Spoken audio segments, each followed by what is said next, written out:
Good evening, friends. Uh, I welcome you, all of you, on the second day of our discussion related to the various aspect of GST. As you are aware that yesterday we discussed about the basic concept of GST, what GST is all about, and then we discussed about the levy and definition of supply under the GST along with certain schedules of under the GST in relation to the definition of a supply, that what activity will constitute, what activity will have the incidence of tax under the GST, and how the GST will be applicable on the same.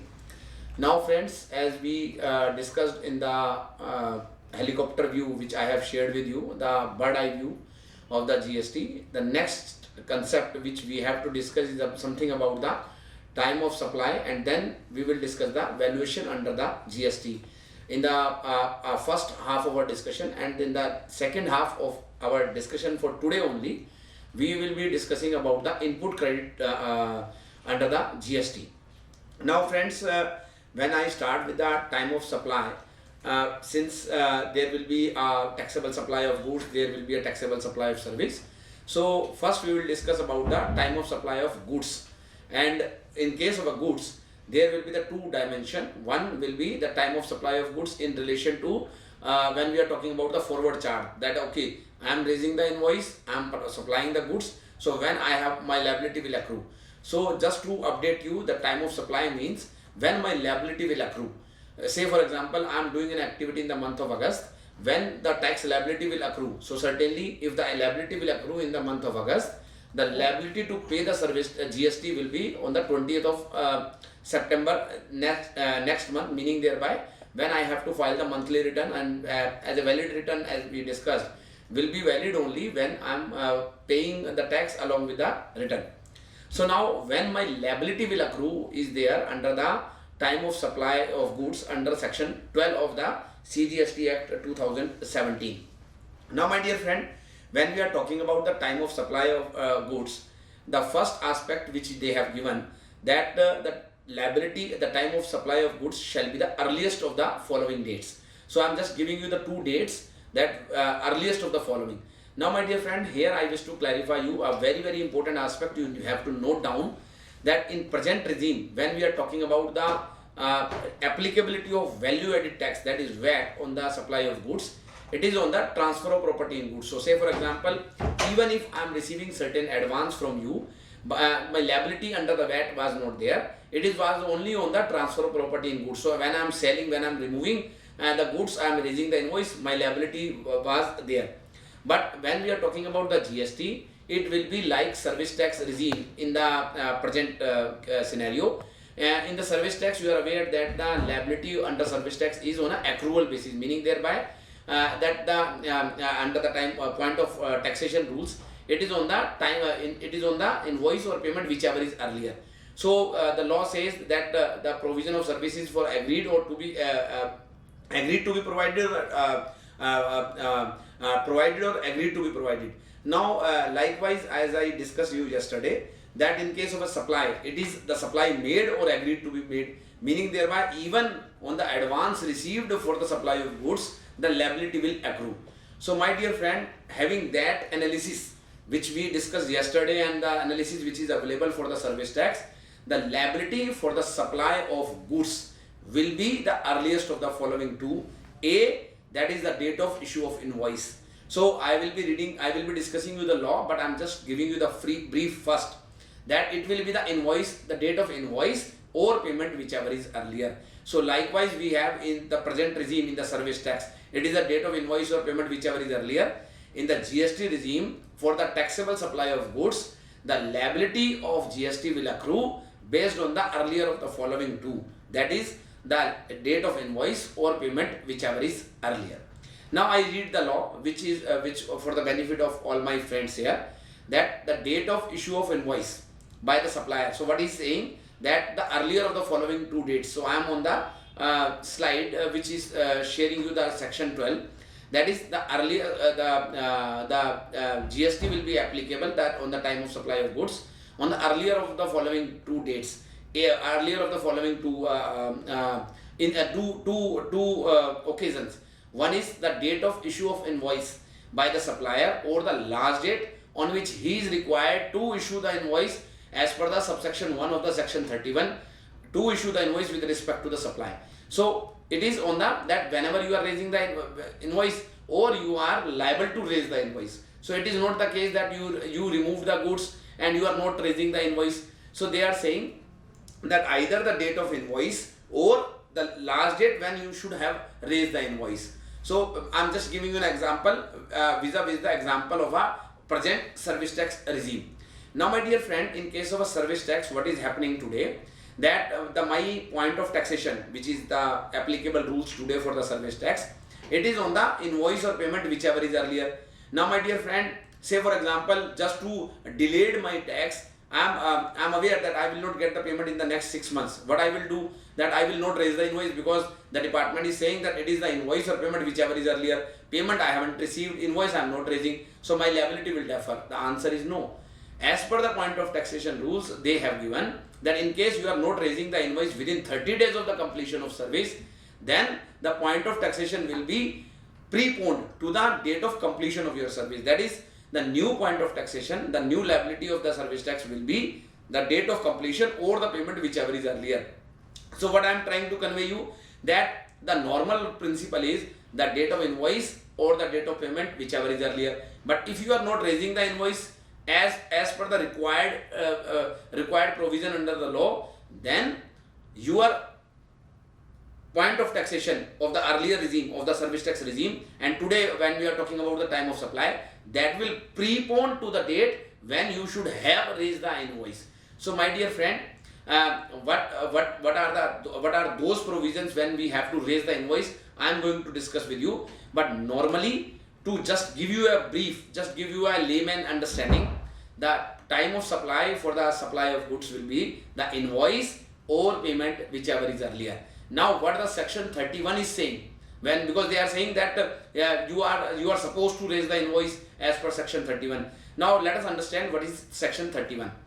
Now my dear friend, I have given in my presentation itself clause 1 and clause 4 of the section 31, what that they are saying that relate to the tax invoice. A registered person supplying taxable goods shall, before or at the time of. So what he is saying, that the moment you are removing the goods, so before the removing of the goods or at the time of removal of the goods, you should have raised the invoice. So what he is saying, a registered person supplying taxable goods shall, before or at the time of removal of goods for the supply to the recipient where the supply involve movement of goods. So in case the supply is something that, okay, say for example, as we discussed yesterday, that I am supplying these glasses. Now this is a movable goods. So the before or at the time of removal, I should have raised the invoice. So say just for example, I am just giving you an example because the examples will be there in the presentation later on. Say take an example that today is 9th of May. I removed the glasses and I have not raised the invoice, say for example up to 12th of June. Now what the law says, that my normal principle says the date of invoice or the date of payment whichever is earlier will be my time of supply, my liability will accrue. But since I should have raised the invoice on the 9th of May itself, so automatically my liability will prepone to the 9th of May because I should have raised the invoice, I haven't raised the invoice because it is not something, the movement of goods. So in case the movable goods are there, at the time of removal only I should have raised the invoice. So what the law says, the date of issue of invoice by the supplier or the last date on which he is required to raise the invoice.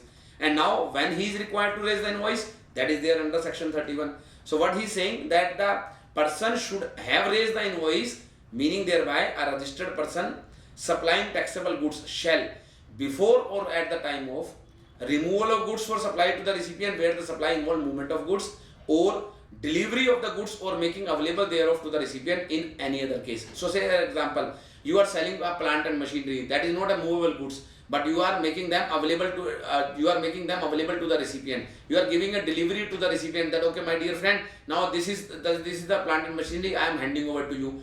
So at that point of time you should have raised the invoice. But if you have not raised the invoice, then I will not postpone my time of supply. I will see that this will be the date when your liability will accrue. Now my dear friend, now what he is saying, issue a tax invoice showing the description, quantity and value of the goods, tax charged thereon, and such other particulars as may be prescribed. So he is saying that you should have raised the invoice on these two occasions, in case the goods are movable at the time of removal, in case the goods are not movable, say for example our plant and machinery, he is saying at the time of delivery or making available there to the recipient, you should have raised the invoice. So this is the principle. If you are not following this, I will prepone your liability. I will not wait for the invoice being raised by you. I will prepone the liability on the date when the delivery is being handed over, when the goods are being handed over to a recipient. Now my dear friend, then the government is saying that the first provision I am reading, that the government say what the law is saying, provided that the government may, on the recommendation of the council, talking about the GST council, by notification specify the category of goods or supplies in respect of which a tax invoice shall be issued within such time in such manner as may be prescribed. Now they are saying, for example, they are talking about they are talking about, say example, for a continuous supply. So they are saying, I am aware that there are the particular situation when the invoice cannot be raised immediately on the supply of goods. Say for example, in the case of a continuous supply, I am supplying the oil through a pipeline. So how I will be able to raise the invoice at any point of time, because it is a kind of a continuous situation. So what the law is saying, that the government may, on the recommendation of the council, may specify that when you should have raised the invoice. So normally it is at the time of delivery or at the time of removal, but government may at certain point of time for certain situation or for certain supply of goods may decide that when you should have raised the invoice. And for that, say for example, we have a section 31 subsection 4 which says that in case of a continuous supply of goods where the successive statement of accounts or successive payments are involved, the invoice shall be issued before or at the time of each such statement is issued, or as the case may be, each such payment is received. Now I am clarifying you what he is trying to say. For example, as I mentioned you that I am supplying the oil through a pipeline.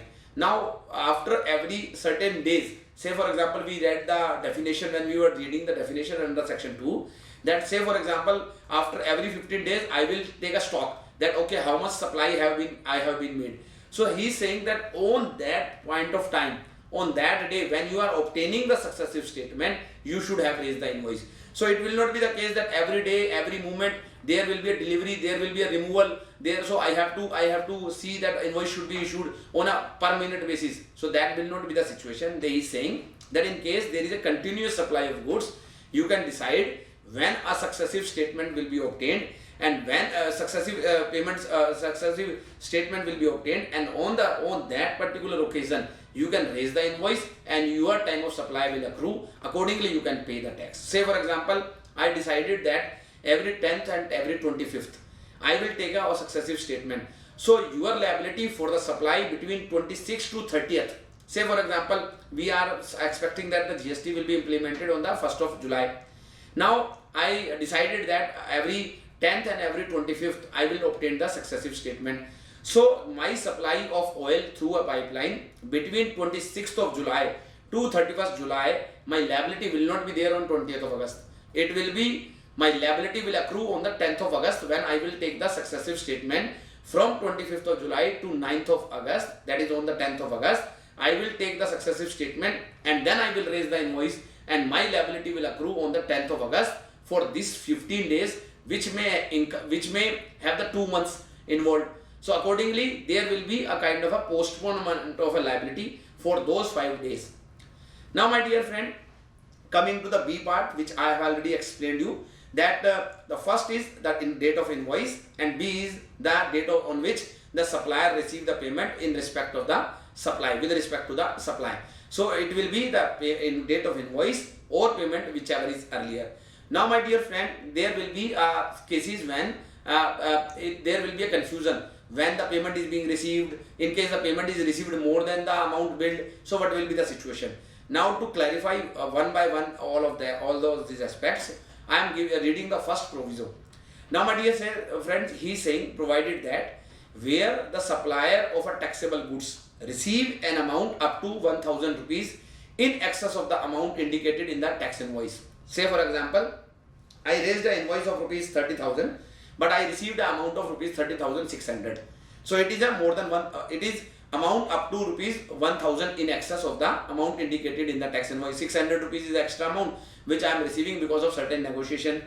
The time of supply to the extent of such excess amount, that is, he is talking about the 600 rupees, will be at the option of the said supplier, be the date of issue of in respect of such excess amount. So he is saying for 600 rupees I am not bothered. I am saying whenever you will raise the invoice for that 600 rupees, that will be your time of supply. It is not the case that, okay, say for example, I raised the invoice on the 10th of July for 30,000 rupees, say for supplying of this pencil. Now, I received, so 10th of July, my liability will accrue, my time of supply will be there and my liability will accrue. So I have to pay the tax on this 30,000 rupees on the 20th of August. That is the due date for paying the tax because it will be subject to a monthly return. So I am taking 20th August is not a due date as per se, but because I have to pay the tax before filing of my monthly return, I am saying before up to 20th, when any time you can pay this tax. Now my dear friend, because I raised the invoice on 10th of July of 30,000 rupees, my liability to pay the tax on these 30,000 rupees will be on the 20th of August, on or before 20th of August. Now my dear friend, on the 2nd of August, I received the payment of 30,600 rupees. Now on this 600 rupees, whether my liability will be there in the month on the basis of the invoice raised, that is 10th of July, or my liability of 600 rupees will be there on the based on the 2nd of August when I received this excess payment. So what the law is saying, neither on the 10th of July nor on the 2nd of August, it will be that whenever I will raise the invoice of this 600 rupees, say for example, I am raising the invoice of this 600 rupees on the 10th of August, on 20th of August, or on the 2nd of September. So my liability for this 600 rupees, that is up to an amount of rupees 1,000 rupees, will be on the date of issue of invoice in respect of such excess amount.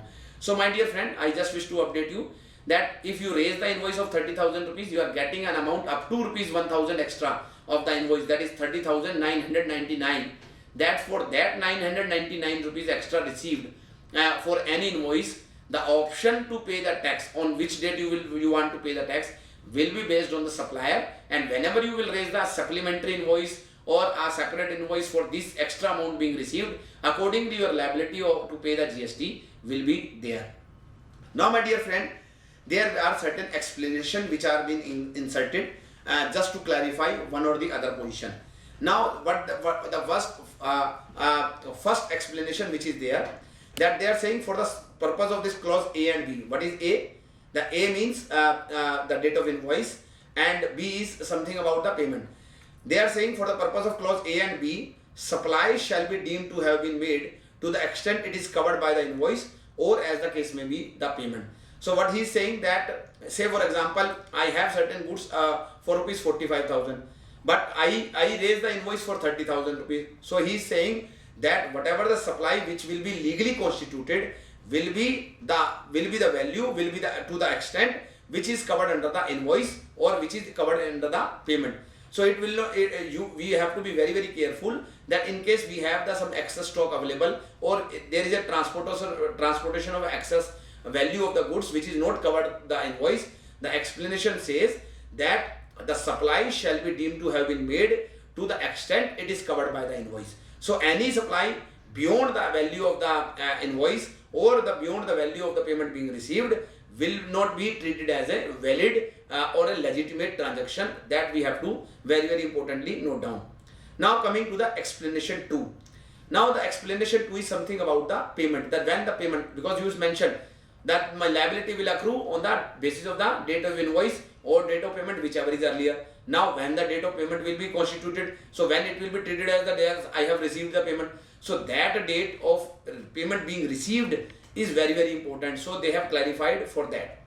Now my dear friend, for the purpose of clause B, what the law is saying, the date on which the supplier received the payment shall be the date on which the payment is entered in his books of accounts. So the moment you are entering into your books of accounts, ledger, your accounting package, that okay, I have received this payment, or the date on which the payment credited in his bank account, whichever is earlier. So payment entered in credited in the banks of accounts or entered in the books of accounts, whichever is earlier will be the date. So say example, you received the payment on the say just an example, you received the payment on 29th of July in your bank, but you are entering the payment of the same, you are getting certain advance.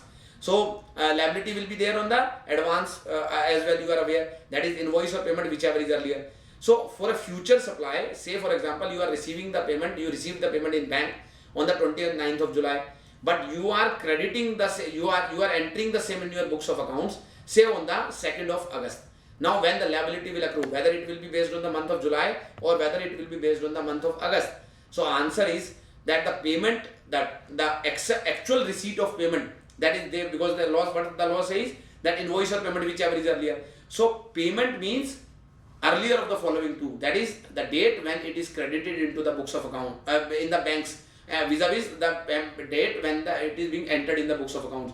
So as per this example, since the payment was entered was credited in the bank on the 29th of July, my liability to pay the GST on this particular transaction will be based on the 29th of July, and accordingly I have to report this transaction in the month of August return, which is subject to GST in the proposed GST regime. Now my dear friend, coming to the one illustration which I will explain you further. Whatever I have discussed with you, now we will be having a one illustration to explain you. Now my dear friend, you just see the illustration on the next slide, wherein we have given the three dates. One is the date of issue of invoice, the second one is the date of payment, and number 3 is the last date of issue of invoice. Say for example, we are saying that my goods are movable goods, and so practically the third column is saying that when the goods are being removed. So what the law is, what the first example is saying that I raised the invoice on 15th of August, I received the payment on 20th of July, but actually the removal of goods was on 30th of July. So I should have raised the invoice on the 30th of July. So my liability will be, rather than the date of invoice or date of payment, it will be on the removal vis-a-vis the payment whichever is earlier. So the fight of liability, when the liability will accrue, will be between the date of payment and the date of removal. And the date of payment is 20th of July and the removal date is 30th of July. So whichever is earlier. So 20th of July will be the time of supply in my first example. In the second example, you will see that I removed the goods on 15th of July. So I should have raised the invoice on 15th of July, but I haven't raised on 10th of August. So 10th of August is immaterial for me. Now the first date will be 15th of July, and when I received the payment is 25th of July. So earlier of the following two, 15th or 25th. So 15th of July will be, that is the date of removal of goods when I should have raised the invoice as per section 31 will be my time of supply. So 15th of July will be the date when I have to pay the, accordingly I have to pay the GST. It is not that on 15th of July I have to pay. Based on this date I have to pay the GST in the next month, that is the due date of the August. Now coming to the third example. Now my dear friend, I raised the invoice in advance, that is on the 10th of July. I received the payment on 1st of August. Actually I removed the goods on 30th of July. So what they are saying, that at the time or before the removal. So when I should have raised the invoice, at the time of removal or before the removal. Now in this case I raised the invoice in advance on 10th of July and I removed the goods on 30th of July. So removal is now immaterial. Now there will be a fight between the date of payment vis-a-vis the date of issue of invoice, whichever is earlier. So 10th of July is earlier than the 1st of August. So 10th of July will be my time of supply. Now coming to the last example, the same example is there, which is the replica of the third example, that is 4th July, 25th July and 30th July. Since the fight will be between the date of invoice and the date of payment, being the invoice is issued earlier than the goods are being removed. So 4th of July will be the time of supply. So my dear friend, I believe that by having this kind of a example, a lot of confusion may have clarified amongst all of you that when the time of supply of goods will be there.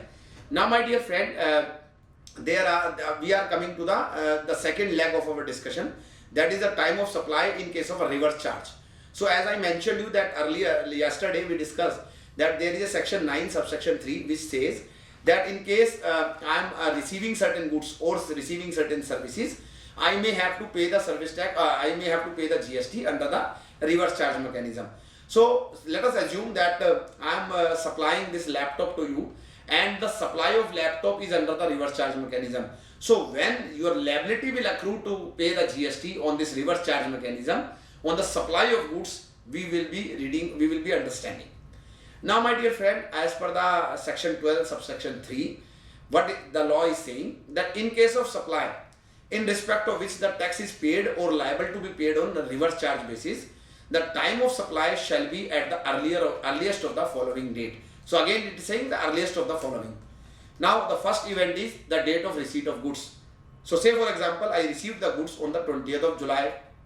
Second one, the date of payment as entered in the books of accounts of the recipient, or the date on which the payment is debited in his books of accounts. So it is a vice versa, that when the payment is being debited from your bank, or you entered that okay, I have paid to the Mr. X. So whichever is earlier. So first is the date of receipt of goods, B is the payment being made. But when the payment is being made, again there will be the earlier of the following two, that the when it is debited in the books of accounts, debited in the bank, or entered in the books of accounts. So they have given, rather than an explanation, they have given in the law itself. And then the C, the date immediately following 30 days from the date of issue of invoice or any other document by whatever name called in lieu thereof by the supplier. So now we have the three different aspects, the earliest of the following three. A is receipt of goods, that is 20th of July I received the goods. But the invoice, say for example, the invoice was raised on the, rather than 20th of July, I take the example of the 20th of August, because it will create a situation when I will be speaking about the June. So somebody will say, no, it is a pre-GST. So I am not touching that aspect, because in case you have supplied in the pre-GST regime, already the point of taxation of that supply is already happened. So that will not be subject to GST. So I am not touching. So let us assume that the date of receipt of goods is the 20th of August. And the payment which is, I have made the payment, say example, because payment certainly will be more or less on a later to the receipt of goods or the invoice is being issued. So let us assume that after 20th of August, I am paying the payment, I am giving the payment in the month of September. But the invoice for those goods was issued on the 10th of July. Now my dear friend, 10th of July is the date when the invoice was issued. 20th of August is the date when I received the goods, and I am making the payment in the month of September. So what the law is saying, that the ABC, that is 30 days from the date of invoice, which is happening on the 10th of July to 10th of August. B, the date of receipt of goods, that is 20th August, and payment I am giving in the 5th of September. So the earliest of the following three, 30 days from the date of invoice, goods actually received, payment actually made. So whichever is earlier will be the date when I have my liability to pay the GST will accrue. So in this example, my liability to pay the GST will accrue on the 10th of August, and accordingly I have to pay the tax on the month of September for the liability which is being accrued in the month of August. So under the reverse charge mechanism, just to update you, that the earlier of the following three will be the date when my liability to pay the GST will accrue, and on the next month I will pay the GST to the government exchequer. What is earlier of the following three? A, the receipt of goods. B, the payment is being made. And C, that the 30 days from the date of invoice. And when the payment is being made will be constituted, as we have discussed in the recently, the payment, when it will be treated as the payment is being made, that is A, the payment is being entered in the books of accounts. Yes, certainly whosoever is received the goods, and B, that the debited in the bank account. So out of these two, whosoever will be earlier will be the date when it will be treated as the payment is being made. Now my dear friend, there may be the situations when what the law is saying for the first proviso, that it is not possible to determine the time of supply under clause A, B, C. So he is saying that okay, all the three dates are not available to me. There may be a situation that I am not aware when the goods are being received, payments are not actually being made, and invoices are also there may be a situation that the invoices are not properly being issued. So he is saying then in that case the liability to pay the GST under reverse charge will be that the date of entry in the books of accounts of the recipient of supply. So he is saying that okay, I entered my books of accounts that okay, for certain amount being received, for certain value of goods being received. So the moment I am entering into my books. So A was the receipt of goods. It was not the entry in the books of accounts. So when he is saying that, okay, if the receipt of goods is not clear, if the payment is not clear, if the invoice date is not available, so whenever you have entered in your books of accounts, that will be the date. Based on that, your liability to pay the GST will accrue. Now, my dear friend, after this explanation to you of section 12 subsection 3, again we will have an illustration to explain you further. Now, my dear friend, I'm just giving you the first example. I'm reading the headlines first. That is, first is date of receipt of goods. So as I mentioned you, normally we have to see the 3 dates: the receipt of goods, the payment, and the 30 days from the date of invoice. And fourth one is when I'm not adhering with all these things, and I'm entering into my books. So first date is the date of receipt of goods. The second one is the date of payment entered in the books of accounts. Third one is the date of debit, that is entered in my books, that is the default provision. And number 4 is the immediately date from 30 days from the issue of invoice. Now, my dear friend, in this case, the 30 days are completing on the 8th of July, meaning thereby, let us please don't take a wrong perception that when we are talking about the June invoice, so it will be under the old regime. So let us assume that GST is even today applicable. Then only we will be able to understand this example. So 30 days which are completing for the invoice is on 8th of July, meaning thereby the invoice must have issued on the 8th of June under the GST regime only. So 30 days are completing on 8th of July. I received the goods on the 25th of July. I made the payment on 20th of August, but I made the entry in my books of accounts on the 15th of August. So based on the invoice, I entered the date in my books of accounts on 15th of August. Now, earlier of the following three, though we have taken the fourth one also, because we will take this as a kind of a standard principle that whenever we will be having an issue related to reverse charge mechanism, I will see all these 4 dates, and whichever will be the earlier, I will take the same as a date when my liability of GST will accrue on a reverse charge mechanism. So out of this 25th of July, 20th August, 15th of August and 8th of July, 8th of July is the earliest of the following. So 8th of July will be the date when my liability to pay the GST under reverse charge mechanism will accrue. Now coming to the next example. So that is 10th of August is the date of receipt of books. I made the payment on the 15th of July, and the default date which I entered in my I made the entry in my books of accounts on the 12th of July itself, and then the date of 30 days from the date of invoice is happening on the 16th of August. So automatically when I make the entry in my books of accounts, that is 12th of July will be the date when my liability to pay the GST will accrue. Now coming to the third example, in the third example I received the goods on 30th of July, but actually the invoice was raised on the 7th of August. It is something post I received the goods much earlier than the invoice is being raised. Then the date of debit in the books of accounts is 5th of August, and payment are being made on the 10th of August. So the moment I received the goods, my liability will accrue in the third example, and automatically the 30th of July will be the date when my liability will accrue under the reverse charge mechanism for the GST purpose. Now, my dear friend, coming to a very, very specific provision, that is the supply of voucher by a supplier. Say for example, I am supplying the voucher. I am a telecom company XYZ, and I am giving you I am supplying you the talk time. So though now the talk time is something they are talking about, it will be the service, but I am just sharing you. Say for example, I am supplying certain goods. Now in case they are saying that in case I am supplying certain goods and I am giving certain vouchers, the vouchers will be, say for example, I am saying that okay, whenever you will purchase something, there will be some kind of a free talk time, free other aspects will be there. So they are saying that in case you are supplying the voucher, the time of supply will be the date of issue of voucher, in case if the supply is identifiable at that point.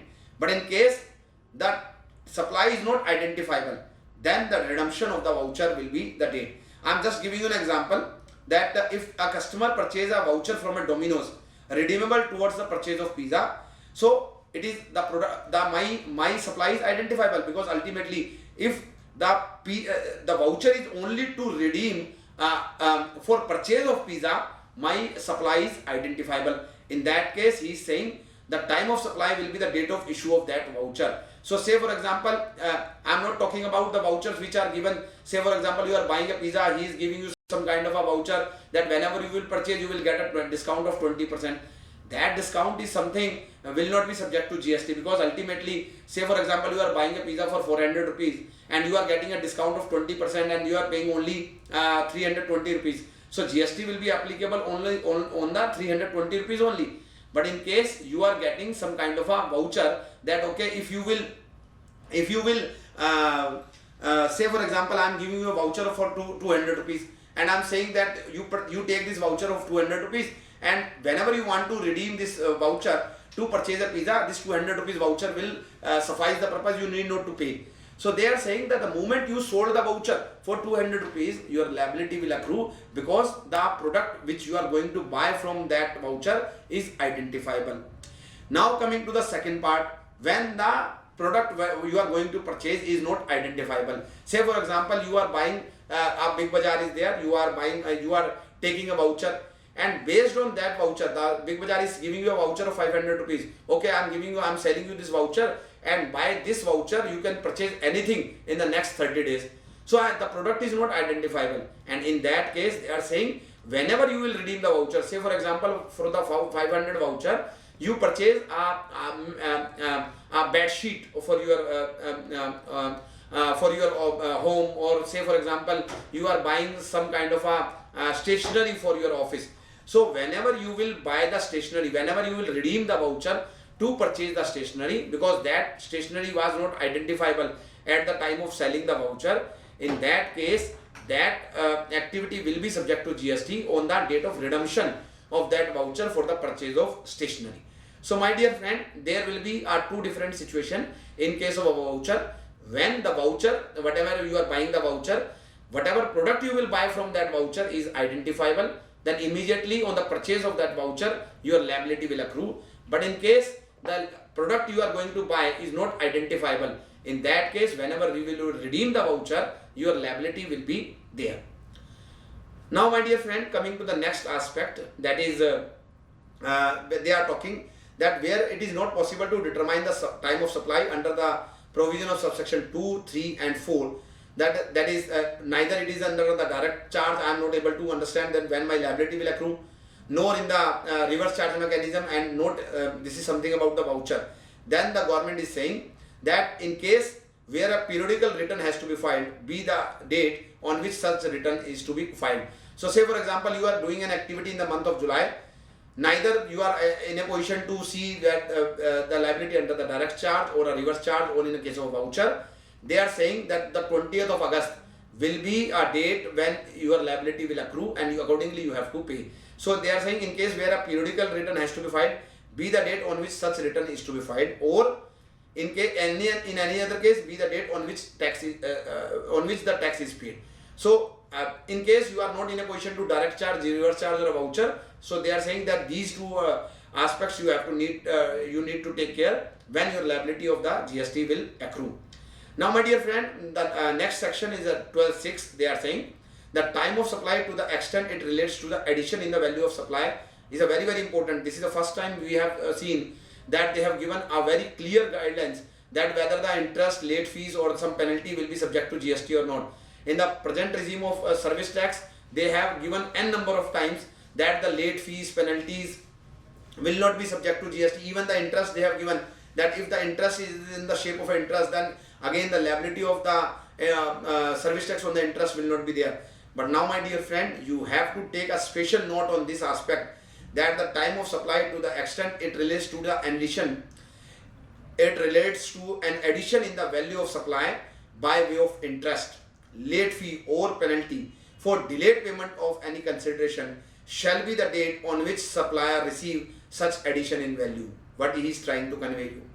Say for example, I sold the goods of rupees 10,000 to Mr. X with a benefit that okay, 3 months credit will be there. But if you will not pay after the 3 months, within the 3 months period, there will be an interest at the rate of 12%. And that gentleman agreed on these terms, and he is giving me the payment after 4 months. So the moment I cross the 3 months, my interest will accrue, that is 1% interest per month will accrue on the expiry of the 3 months. So what the law is saying, that the time of supply, to the extent it relates to the addition in the value of supply by way of interest. So say for example, on the 10,000 rupees, I will be charging 1% interest, that is 100 rupees. Late fees, say example, I am saying that 200 rupees late fee you have to pay me, or I am saying the 500 rupees penalty will be there. Say for example, if you are selling me, if you are not paying me or you are not adhering with the condition, I will charge you the penalty.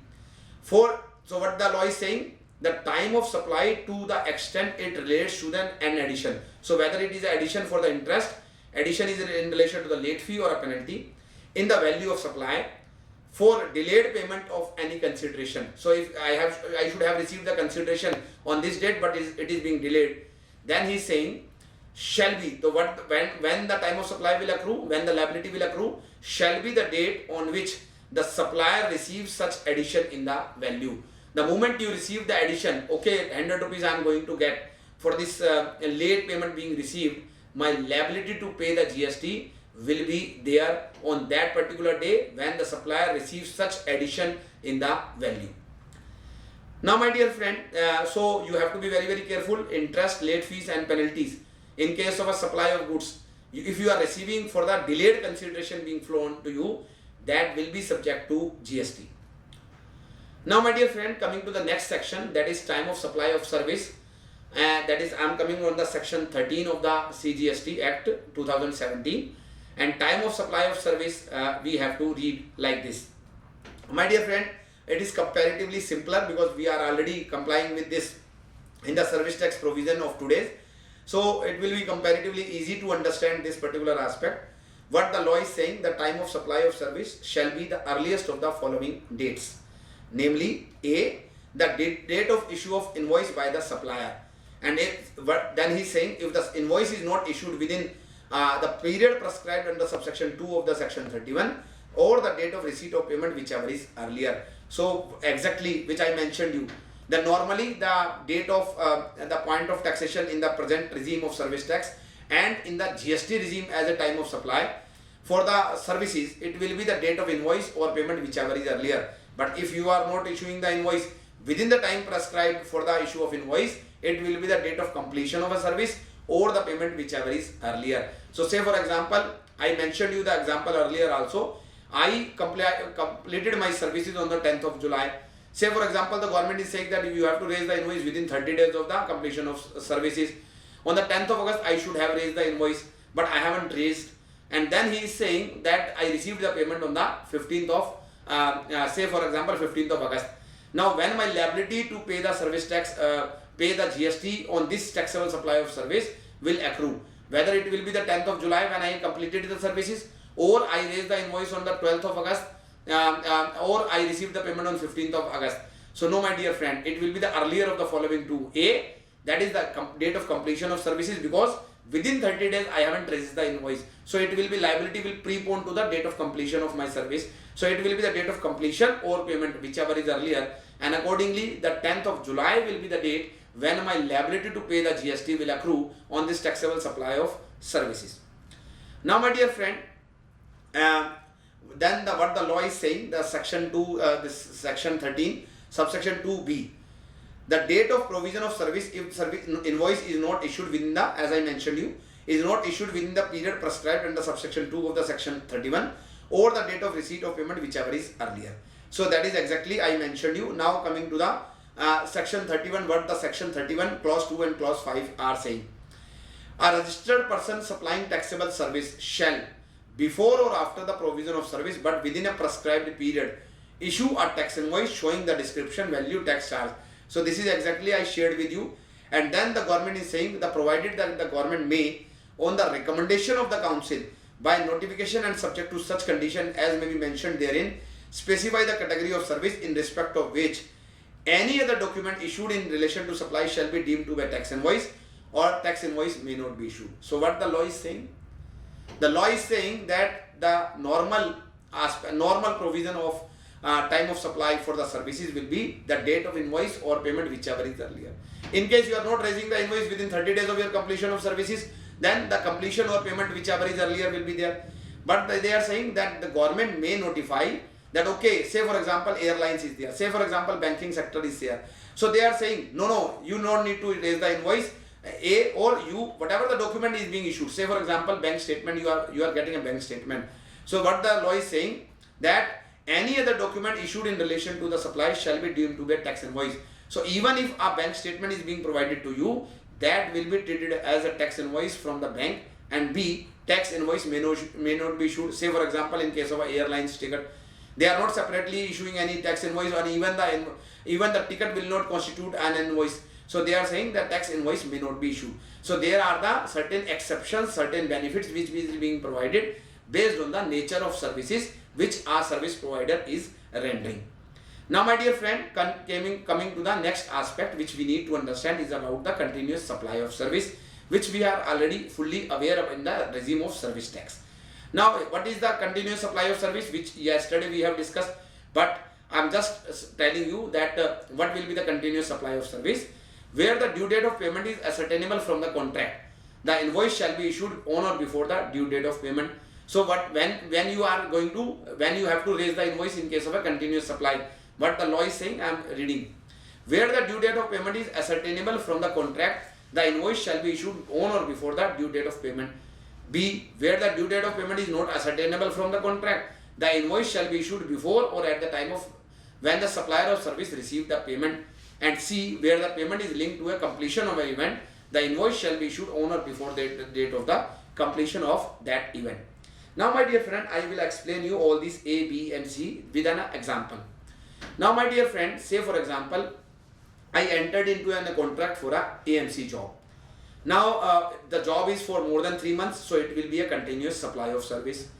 And now when my liability to raise the invoice will be there, because the law says invoice or payment, whichever is earlier. Now when my liability to raise the invoice will be there is being explained in the ABC.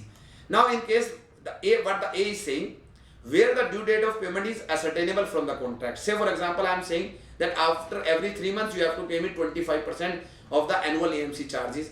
So he is saying that the moment, say for example, the agreement is from April to March, April, May, June, I am saying after 3 months my liability to collect the amount of 3 months will be there. So he is saying the 30th of June will be the date when you have to raise the invoice. So what he is saying, where the due date of payment is ascertainable from the contract. So 3 months I will receive the payment, I will take the payment. So he is saying 30th of June. The invoice shall be issued on or before of the due date of payment. So he is saying that either you have to raise the invoice before 30th of June for this, or on the 30th of June, and accordingly your liability to pay the GST will accrue based on the invoice so raised. Number 2, where the due date of payment is not ascertainable, so you are silent on the payment mode. Then he is saying the invoice shall be issued before or at the time of when the supplier of service received the payment. So he is saying whenever you will receive the payment, your liability will accrue, and accordingly you have to pay the GST. And then he is saying when the payment is linked to the completion of an event. Say for example, I am a builder. I am saying that, okay, say I am developing a 7-story building, and I am saying that on every floor I will take 15% amount as my consideration. So he is saying where the payment is linked to the completion of an event. So I am setting a milestone that every floor, every slab I will place, my liability will accrue. So he is saying that where the payment is linked to the completion of an event, the invoice shall be issued on or before the date of completion of that event. So the moment I place the slab, I put a slab on this construction, immediately the first slab I completed, on the date of completion of that slab or before that I should have raised the invoice, because it is a continuous supply of service. Now my dear friend, then there will be an issue then when the payment will be, because it is saying that the invoice or payment whichever is earlier. To clarify you that this situation, they have mentioned the date on which the recipient shows the receipt of service in his books of accounts in the case where the provision of service. So this is something different we are talking about. Now my dear friend, as we discussed that in the clause subsection 2 of section 13, we discussed that the date of invoice or date of payment, whichever is earlier, will be the time of supply when my liability will accrue. But in case I am not in a position to showcase that when the invoice was raised, I am not aware whether the invoice is being raised or not, and I have never made the payment. So when the liability will accrue? So then they have given the clause C, which is saying that in case I am not having the date of invoice and the date of payment, then he is saying the date on which the recipient show the receipt of service in his books of accounts. So the moment you enter that, okay, I have received these services in my books of accounts, automatically my liability will accrue. So say for example, I am a service provider, I not raise the invoice and never I receive the payment, but in case the recipient of my service is showing that okay, I have received the services, in that case my liability will accrue. So it will be a unique example when we will be having a GST and GSTR 2A, that okay, I have not uploaded my activity into the GSTR 1, but the recipient is amending the GSTR 2A and saying that I have received the services from this gentleman. Automatically my liability to pay the GST will accrue based on the recipient is showing that he has received the services from Mr. A or Mr. B. Now my dear friend, it is very, very important, sir.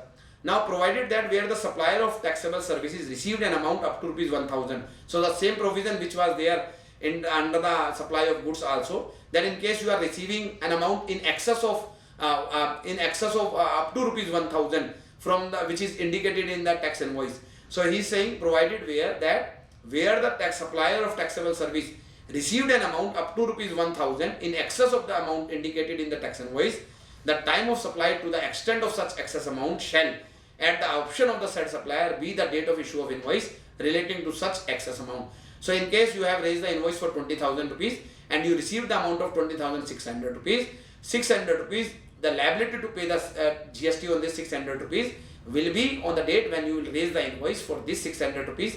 There is no hard and fast that okay, the moment you receive 20,600, you have to immediately pay the GST on this 600 rupees. Now my dear friend, then they have inserted certain explanation for the clause in A and B, that the supply shall deemed to be have been made to the extent it is covered by the invoice, which we have already discussed in the supply of goods also. And when the date of receipt of payment will be there, he is saying that shall be the date on which the payment is entered in the books of accounts of the supplier, or the date on which the payment is credited to his books bank account, whichever is earlier. So again the same aspect is there, because my liability to pay the GST is based on the invoice or payment whichever is earlier. When the payment will be tantamount that okay, I have received the payment, will be entry into my books of accounts or credit in my bank. So whichever is earlier. So on the basis of that, my liability to pay the GST will be there. Now since we are using certain illustration to explain you, again there is an illustration available on the next slide. I request to each one of you to go on that slide. There are the three propositions as we have discussed, that is date of issue of invoice, the date of receipt of payment, and the date of provision of service. So say for example, the date of provision of service is on the 2nd of July. I should have raised the invoice on the by 2nd of August, but I haven't raised. So the date of issue of invoice is now not relevant in this case, and it will be a fight between the date of receipt of payment or the date of provision of service, and earlier of the following two will be the my time of supply. And you, as you can witness, that the fight between the 10th of August and the 2nd of July is there, and the 2nd of July will win, and accordingly my liability to pay the GST will be there on the basis of the date of provision of service, that is 2nd of July. Now my dear friend, coming to the next illustration, the date of issue of invoice, that is 30th of August, the date of receipt of payment is 23rd of July, and date of provision of service is 15th of July. So my dear friend, it is very, very important to understand here. It will be a kind of a tricky question for all of us. My dear friend, normally we will say, since I have not complied with the provision of raising the invoice, you please see that 15th of July I rendered the services. I should have raised the invoice on the 15th of August, but I raised on 30th of August. So earlier of the following two, that is receipt of payment or provision of service, will be my time of supply. But the answer is no. My dear friend, please examine that on the 15th of July I provided the services. I must have raised the invoice before the 15th of August. It is true. But I received the payment on 23rd of July. So as per the normal provision, my time of supply will be 23rd of July when I received the payment, and the due date of invoice, that is 15th of August, whichever is earlier will be there. I am not aware that whether I will be going to default in raising the invoice that on the 15th of August. I will not be raising the invoice. So whether I will wait for the default, that okay, whether I will commit a default on the 15th of August, then I will go back to the 15th of July. Now, answer is no. Immediately I received the payment on the 23rd of July. Assuming that I am not going to commit the default, my liability will be there on the basis of the date of payment, the date of receipt of payment, rather than I will be waiting that I will be committing a default. Then my liability will prepone to the date of completion of services, and then accordingly my liability will be on the 15th of July. No. The moment I receive the payment, I will fulfill first condition, that is 23rd of July, and accordingly I will be paying the GST based on the 23rd of July. So it is a kind of a tricky situation. You have to examine, you have to read this once again, because it will be a kind of a bouncer for certain friends here, that okay, what happened, suddenly this happened, but you have to understand like in a more detailed manner.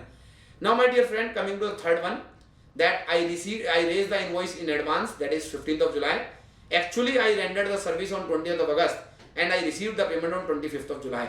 So the fight will be between the invoice or payment, whichever is earlier, and 15th of July is the date of invoice, will win, and accordingly the time of supply for this service will accrue on the 15th of July. Now my dear friend, as I mentioned you that in case the invoice is not raised, the date of payment is not made, and the provision of service is also not provided, but the recipient show the service in its books of account, then the time of supply is the date on which the recipient of service show in the recipient books. So that is already we have discussed.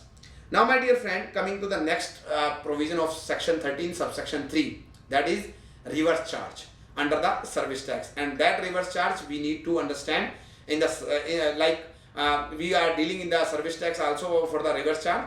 Now this reverse charge on the taxable supply of services under GST we need to understand, and they are saying that shall be the earliest of the following dates. A, the date of payment as entered in the books of accounts of the recipient. So I am a recipient of a certain services. The moment I entered that I have made the payment to this gentleman, or the date on which the payment is debited in my books bank account, whichever is earlier. So first is the date of payment, whether in my books or in my bank, so that is separate, but the first is the date of payment. Second, the date immediately following 60 days from the date of issue of invoice. So earlier we have a provision of 90 days, now 3 months, now this is 60 days. So the date immediately following 60 days from the date of issue of invoice or any other document by whatever name called in lieu of thereof by the supplier. So my dear friend, very important, you have to note down that it will be in the case of a reverse charge, it will be the date of payment. You entered in your books of accounts that okay, I have made the payment to the gentleman, or 60 days from the date of invoice, whichever is earlier will be the time of supply to pay the GST under the reverse charge mechanism for the taxable supply of services. Now my dear friend, he is saying that the law is saying that in case A and B is not possible, not feasible, then he is saying the time of supply shall be the date of entry in the books of accounts of the recipient of supply, that okay, I have received these services.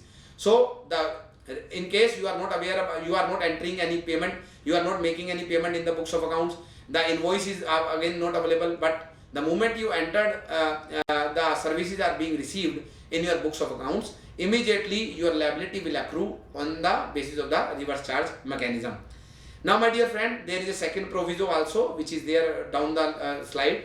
You can please see, provided further that in case of a supply by associated enterprises, in case you are providing providing a services, services are being provided by associated enterprises where the supply of service is located outside India. So say example, myself Atul Gupta, I have a branch outside India. The time of supply shall be the date of entry in the books of accounts or the recipient of supply of the recipient of supply or the date of payment, whichever is earlier. So because say for example we are associated enterprises, he will not be raising an invoice to me. It will be like a credit note, debit or note, or some kind of a mutual discussion, transfer of an email. So when we are talking about the reverse charge mechanism, normally we are saying the 60 days from the date of invoice or payment, whichever is earlier. Invoices are not being issued by the associated enterprises, so they are saying rather than invoice, it will be the date of entry in the books or payment, whichever is earlier. So the moment I given a credit or a debit in my books, automatically my liability will accrue from that date when I have given a credit to my associated enterprises or payment, whichever is earlier. Now my dear friend, just again giving an example of this reverse charge mechanism. You see the next slide on the PowerPoint presentation. The first is the date of payment entered in the recipient book. So say for example on 18th of August I entered, because what the law is saying, the date of payment or 60 days from the date of invoice. But in case you are not adhering with the same, the third one is the date of debit in the books. So what the law is saying, what the first example is saying, that 18th of August I made the payment, I entered in my books. The invoice was issued on the 5th of May. So please don't feel that okay 5th of May it is only on the service tax. So in this example we assume that even the GST is applicable today also. So we are not conflicting into the point of taxation of the service tax vis-a-vis the time of supply.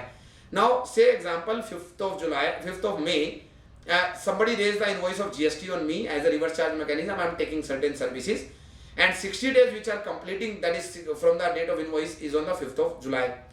And I entered the same services, that okay I have received the services on the 15th of August. So 15th of August will be ruled out. It will be the 60 days from the date of invoice, that is 5th of July, when my liability of the GST will accrue. But my dear friend, in the second example you will see that I made the debit in my books of accounts on the 21st of July. Though I made the payment on 22nd of July, and actually the 60 days are getting over on the 16th of August. Since the date of debit in my books of account is 21st of July, my time of supply will accrue on that date. And in the third example, you can see that the 60 days are getting over on 7th of August. I have not made the payment on up to that date. Even I am not entered in my books of accounts also. So they are saying the moment immediately the 60 days are over, your liability to pay the GST under reverse charge mechanism will be there, and accordingly 7th August will be the date when you have to pay the GST under the reverse charge mechanism. And my dear friend, the last aspect in relation to the time of supply, that is the supply of voucher by a supplier in case of a services. And as I mentioned you earlier, for the supply of goods, in case that supply is identifiable, say for example for a telecom operator, you are giving me a talk time. So if I am buying a talk time for 100 rupees voucher, I am buying to you, and for that I can take any time a free talk time for the voucher which is being purchased by me. So they are saying that date of issue of voucher will be the time of supply, and immediately you have to pay the GST. But in case the date of the supply is not identifiable, in that case the redemption of voucher, whenever I will redeem the voucher, will be the time of supply. And for that we have given an example also. Say example, if a customer is purchasing a voucher from a Vodafone for 100 rupees talk time, and then the time of supply will be the date of issue of voucher, because he is buying for 100 rupees talk time, which is well aware that the supply is identifiable. So immediately my time of supply will accrue on the date of selling of that voucher.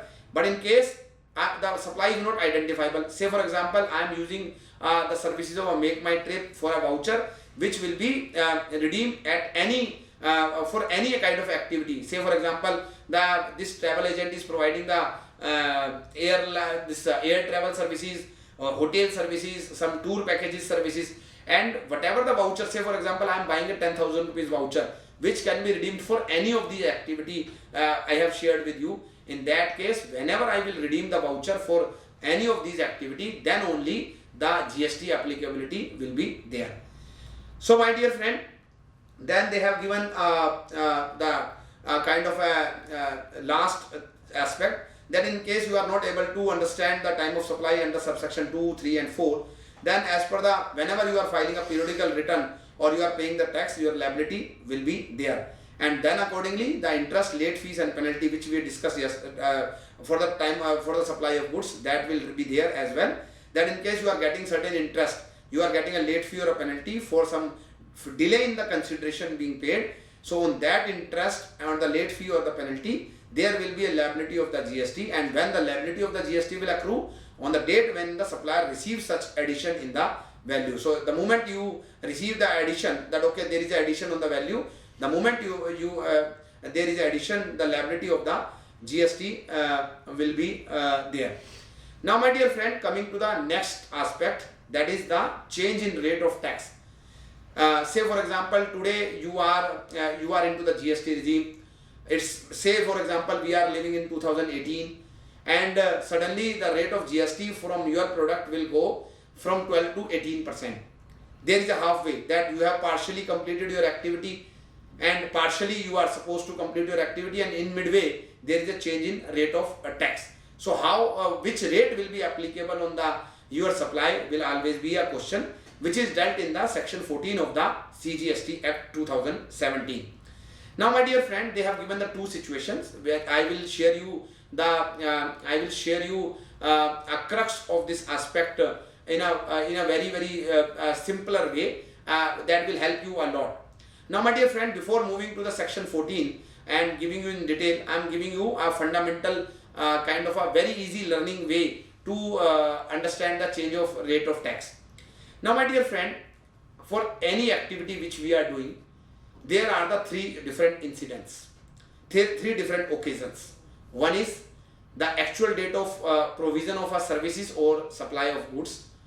The B is that the invoice is being raised, and third one is a payment. So every activity will have normally the three different occasions. One is supply, the second one is the raising of invoice, and third one is a payment being received. Now my dear friend, just take an example that on the 1st of August, the rate is getting changed from 12 to 18%. Now on your activity, whether it will be 12% or 18% will be your question. Now my dear friend, very simple understanding I am giving you, and you can examine, you can check that whether this understanding will be really applicable on the provision or not. That we will discuss in length. Now my dear friend, take an example that I supplied goods in the month of July, that is on 26th of July, and I rendered the services on the 26th of July, and I raised the invoice on the 2nd of August.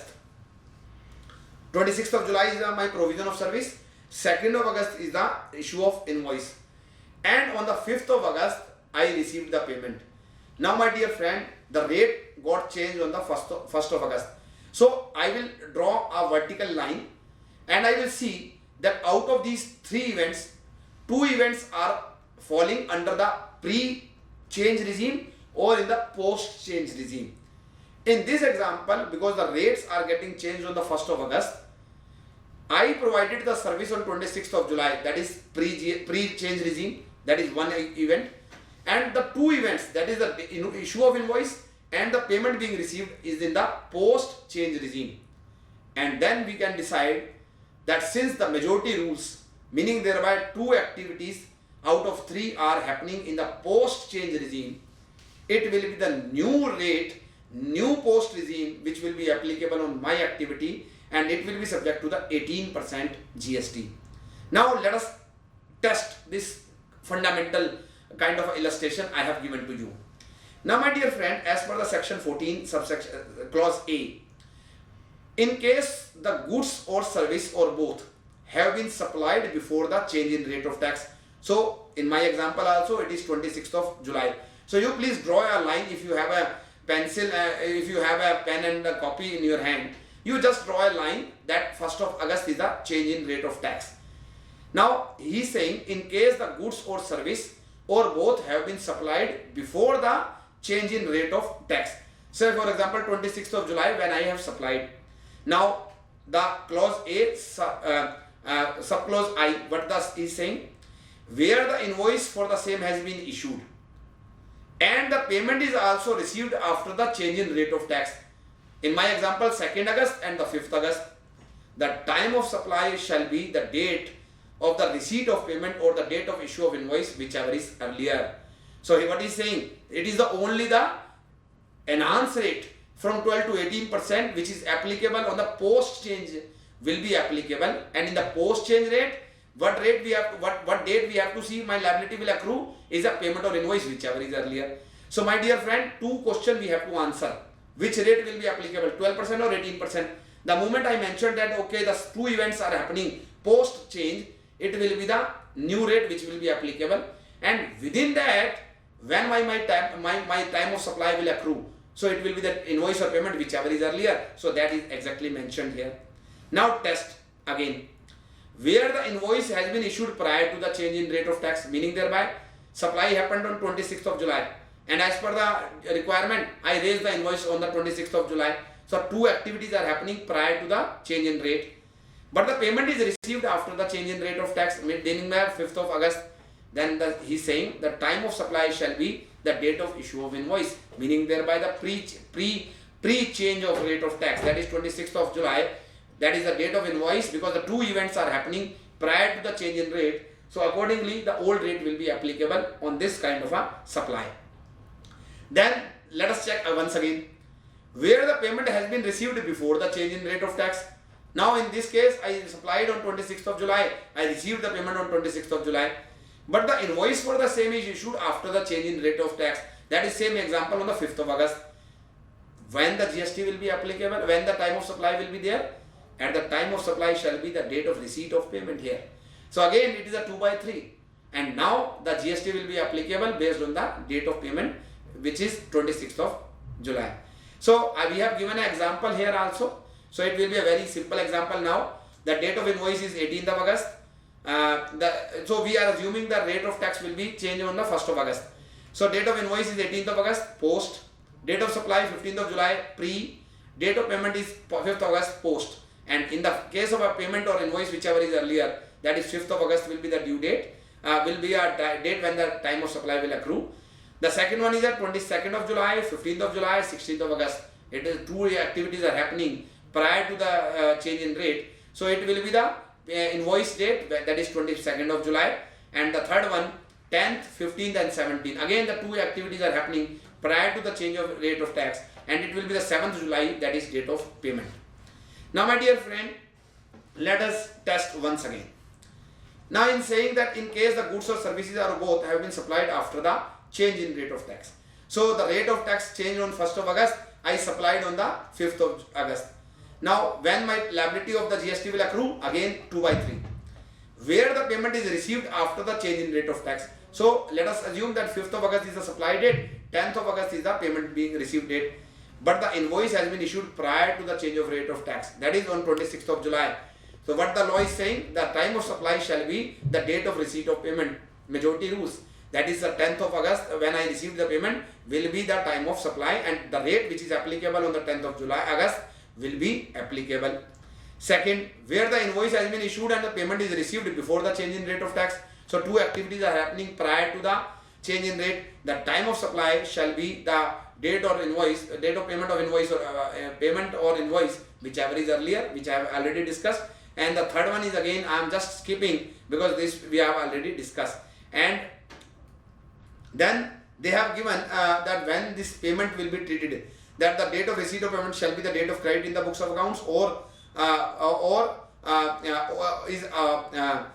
if the credit in the bank account is after 4 working days from the date of change in rate of tax. So it is very important here. We have to understand this aspect. That's the first proviso. Because what will happen, say for example, I received the payment on the rates are getting changed on the 1st of August. I received the payment on 30th of July. So when it will be treated as that I have received the payment. So what is the law is saying? Provided that the date of receipt of payment shall be the date of credit in the books of accounts, if such credit in the books of bank account is after 4 working days from the date of change in the rate of tax. So accordingly we have to understand that when this receipt of payment will be treated. Now my dear friend, for the purpose of this section there is an explanation that the receipt of payment shall be the date on which the payment is entered in the books of accounts of the supplier, or the date of which payment is credited in the books of accounts, whichever is earlier. So I am not touching this aspect because we have already dealt this with this all cases. I am skipping this illustration, my dear friend. I just wish to that you can please read this illustration, because we have a very paucity of time and we have to complete this value of taxable supply and even the input credit provisions in today's discussion itself. Now, my dear friend, coming to the value of taxable supply, that is section 15 of the CGST Act 2017. My dear friend, I will be trying to complete this value of taxable supply in the next maybe a half an hour time. So we have to be we have to have a little rush in this case. So you have to bear with me, because we have to discuss the input credit provisions even today itself. So my dear friend, the value of supply of goods or services, or both, shall be the transaction value, which is price actually paid or payable for said supply of services, goods or services, or both, where the supplier and the recipient of supply are not related and the price is the sole consideration for the supply. My dear friend, I have underlined two very important aspects.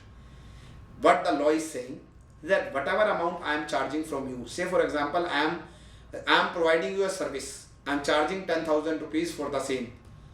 Whatever the amount I am charging with you will be my value of service if I am fulfilling the two conditions. A, that myself and yourself are not related. There is a definition of a related person which I will share with you. The employer and employees are related. The associated enterprises under section 292A are related. There is a holding and subsidiary relation, then they are related. If I have a substantial interest in another company, then I am related. I am the officer of the another company, then I am related. So there is a definition of a related person. So first he is saying that whatever the amount I am charging from you, that is 10,000 rupees for the consultancy being provided, will be the sole consideration, will be the value for the purpose of GST, in case we are not related with each other, and whatever the amount I am charging is the sole consideration. There is no consideration which is other than flowing, other than this 10,000 rupees. Say for example, I am charging 10,000 rupees for conducting an audit, and the auditee is giving me a television set free of cost. Then this section will not apply, because the price is not the sole consideration for this supply. If I am related with each other, say for example, I am an employer, I am giving something to my employee. So since both are related with each other, whatever the amount I am charging from the employee, say for example, I am giving a laptop to my employee, I am saying 2,000 rupees is the value, you please pay me 2,000 rupees, and this will be subject to GST 2,000 rupees only. No, because myself and my employee are related with each other. What the law section is saying, then you have to go to the valuation rules. So my dear friend, what the law is saying, subsection 1 is saying that whatever the amount, the transaction value, which is the price actually paid for this supply, in case the supplier and the recipient are not related and price is the sole consideration, whatever the amount you are charging, that will be the value of your supply. Now my dear friend, there will be certain inclusions. There will be certain inclusions. Say for example, I am taken a consultancy, I have given you the consultancy and I am charging 10,000 rupees. Then that 10,000 rupees will be my value with the following additions.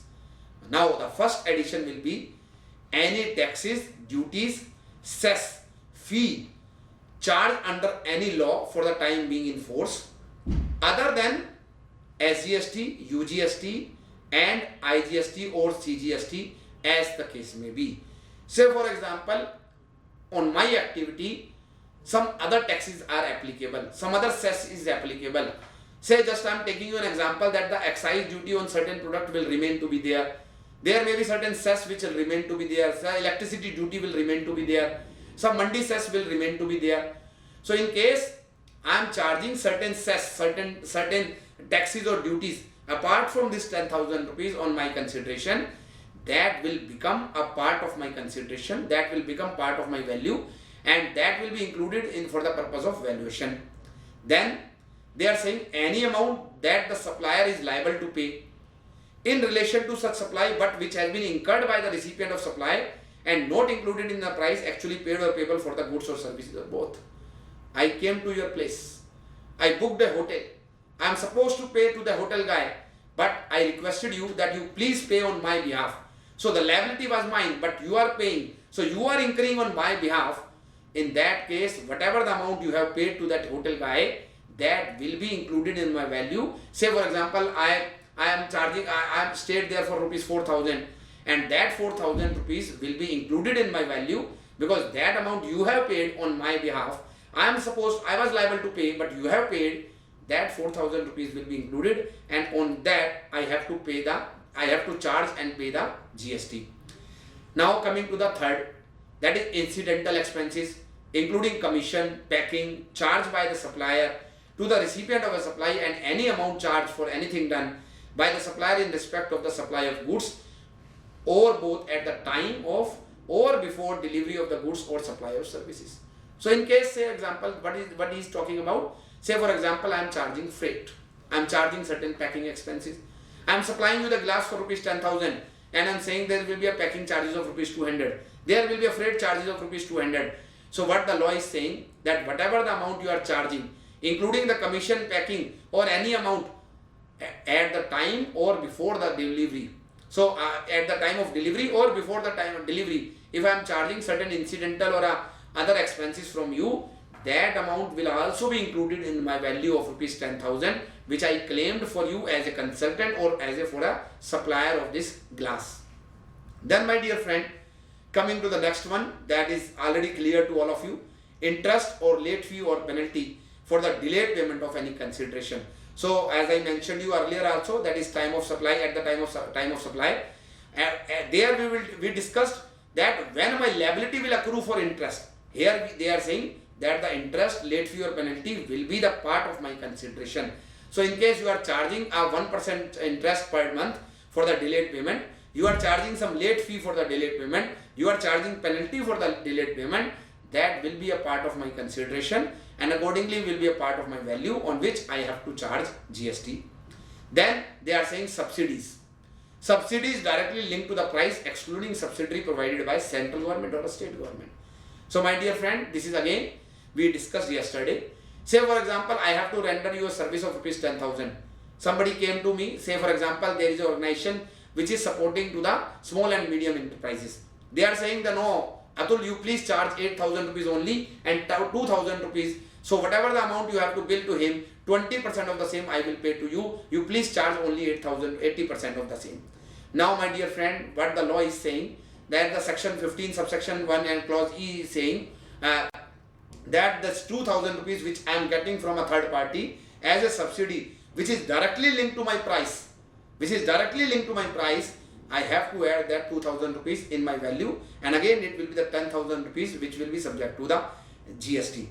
And my dear friend, they have given an explanation that the amount of subsidy shall be included in the value of the supplier who received the subsidy. Now my dear friend, coming to the exclusion part. So I just wish to update you that from the value in the subsection 1 we have discussed that the price will, whatever the price I am getting, if both of us are not related and the price is the sole consideration, that 10,000 rupees will be my value of supply, and in that I have to add five different aspects. One, any cess tax is being charged other than the GST. So other than the CGST, SGST, UTGST or IGST, whatever any cess duties I am charging, that will be the part of my value. B, whatever the amount which is being incurred by the supplier on my behalf, by the recipient on my behalf. So I say for example, you are a recipient, you are incurring something on my behalf, that will be the added in my value. C, any incidental expenses I am recovering from you, say out of pocket expenses I am recovering from you, that will be the part of my value. D, any interest, late fee or penalty. And E, any subsidy being received from a third party which is directly linked to the price of my product, that will be the added into the value of my supply. And then my dear friend, exclusions. And the first exclusion is something about the discount. My dear friend, please refer section 15 subsection 3. But the law is saying the value of supply shall not include any discount which is given before or at the time of supply if such discount has been duly recorded in the invoice issued in respect of such supply. So my dear friend, in case I am selling this glass to you and before or at the time of supply I am saying that 2,000 rupees discount will be there. So what the law is saying, that the value under the GST will be 8,000 rupees only, because the discount I am talking about is before or at the time of supply, and if such discount has been duly recorded in the invoice. So I am saying 10,000 rupees is my price, 2,000 rupees discount I am giving to you, net price is 8,000 rupees. In that case, only on the 8,000 rupees my GST will be applicable. And in case the discount is a post supply discount. So for example, I am just giving you an example. I approached to a vendor that okay, I want to purchase, I am a retailer, I want to purchase a laptop from you. The wholesaler told me that the laptop will be of 50,000 rupees, but with an agreement that if I will take the 100 laptops in a single year, he will give me the extra 10% discount. Incentive will be there, 10% extra incentive will be there. Whether that incentive can be excluded from the value of the supplier or not is a question before all of us. And what the law is saying, that in case there are any discount which are after the supply have been effected, then also the exclusion will be there with the certain conditions, that 5% extra whatever you are giving. So practically what is happening, that I purchase a laptop for 50,000 rupees, I purchase 100 laptops in a year. So whether the value will be 50 lakhs or the 5% extra discount, that is 2,50,000 you are giving to me, the value of supply will be 47,50,000 is a question before us. They are saying that 47,50,000 will be the value subject to the following conditions.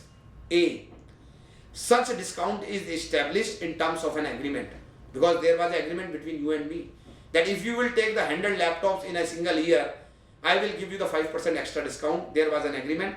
So they are saying such a discount is established in terms of an agreement entered into at or before the time of supply. So before the supply, I entered into an agreement with you, or even at the time of supply, there was an agreement entered between you and me that if you will buy this much of a quantity, I will give you the special discount, and specifically linked to the relevant invoices. So they are saying that if you are getting a 5% extra discount, you have to link that discount with all the invoices are being issued for that purchase of 100 laptops in that particular year. And then what the law is saying, that the input tax credit as is attributable to the discount, because I say for example I purchased 100 laptops from you and you have charged me the GST on the 50 lakhs rupees, say for the at the rate of 18%, 9 lakh was the GST you have charged. I claimed the credit of the entire 9 lakhs rupees. Now the law is saying the input tax credit as is attributable to that discount, that is on 2,50,000 rupees, there will be a GST. It will be going back GST, because ultimately the GST will not be applicable on that. You will be charging the GST on 47,50,000 rupees only. So they are saying on this 18% of 2.5 lakhs, that comes to 45,000 rupees, has been reversed by the recipient of the supply. So I should have reversed. It should not be the case that I will enjoy the 9 lakh rupees as a credit on this 50 lakhs rupees and you will be paying the GST on 47 lakh 50,000. They are saying that you have to ensure. By how you will ensure? It will be a debit note and a credit note being exchanged by both of us. So if you are issuing a credit note of rupees 2,50,000 and I am also acknowledging through a debit note that okay, and that debit note I am uploading in my GST return that I have reversed the 45,000 rupees credit being so discount received from a supplier, then only that this amount of discount can be reduced from the value of my supply. So my dear friend, in the case of exclusions, there is a exclusion for the discount which I have explained you, that in case of a discount prior to the supply, then on the net value only the GST will be applicable.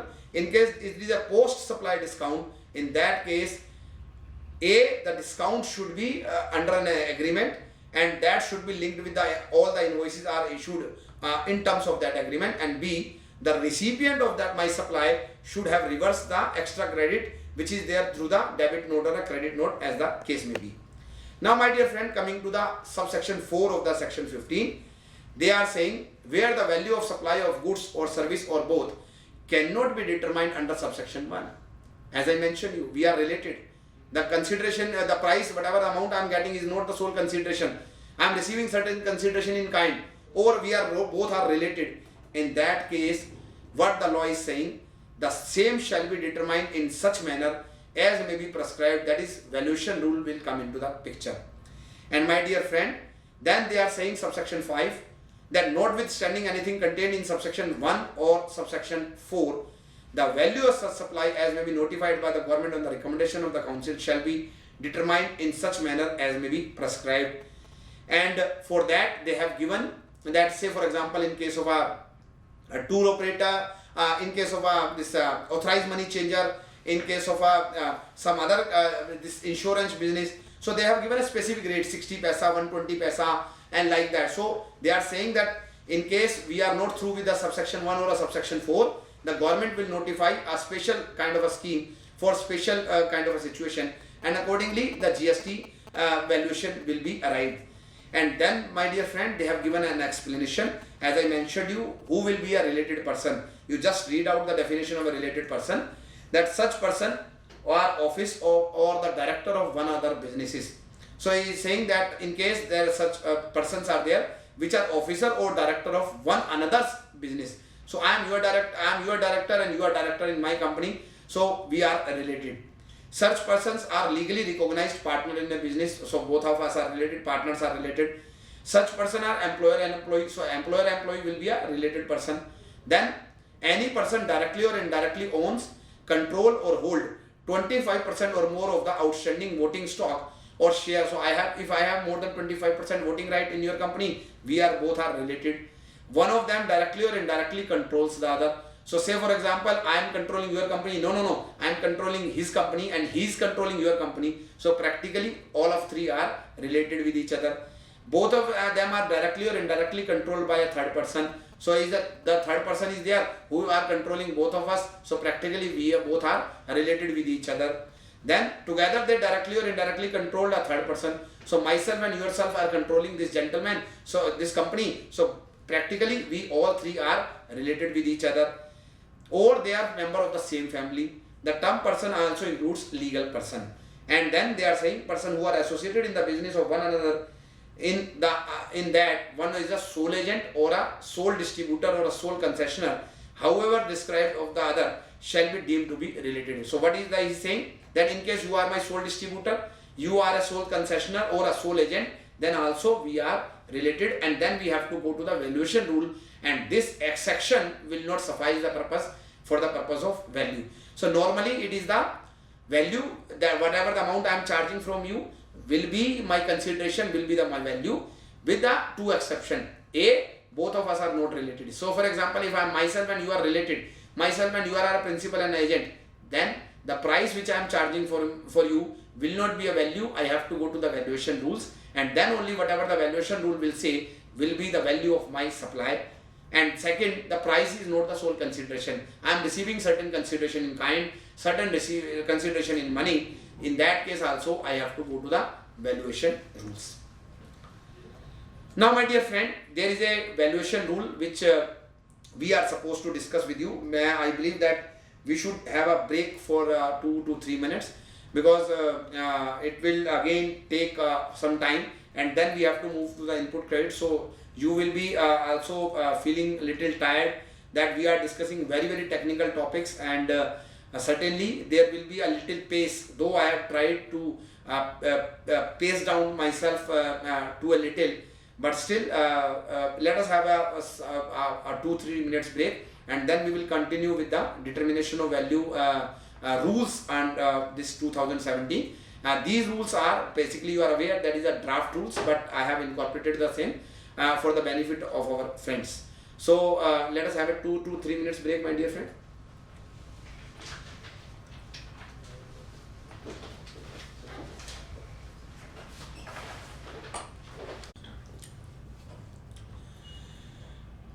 Welcome friends, and now we will discuss the determination of this value of supply through the valuation rules which are given to us.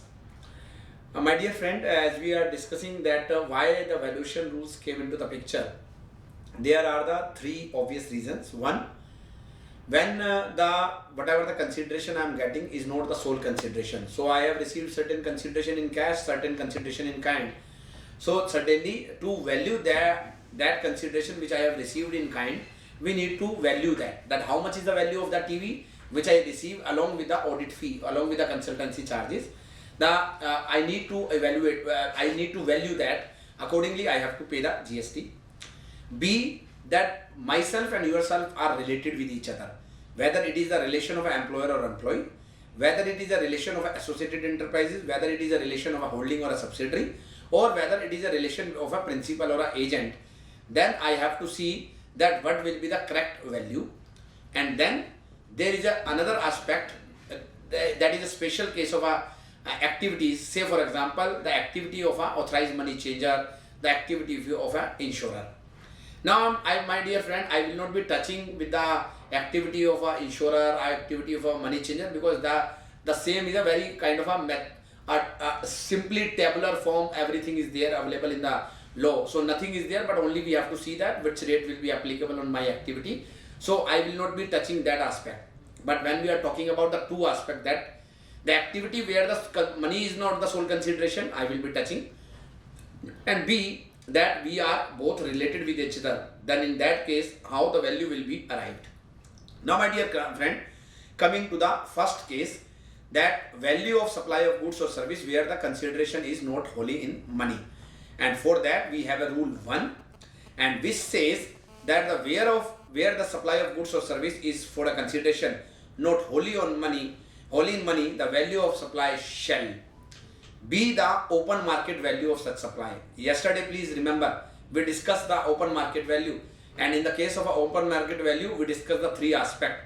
One was similar kind and quality, the second one was at the same time, and third one was of a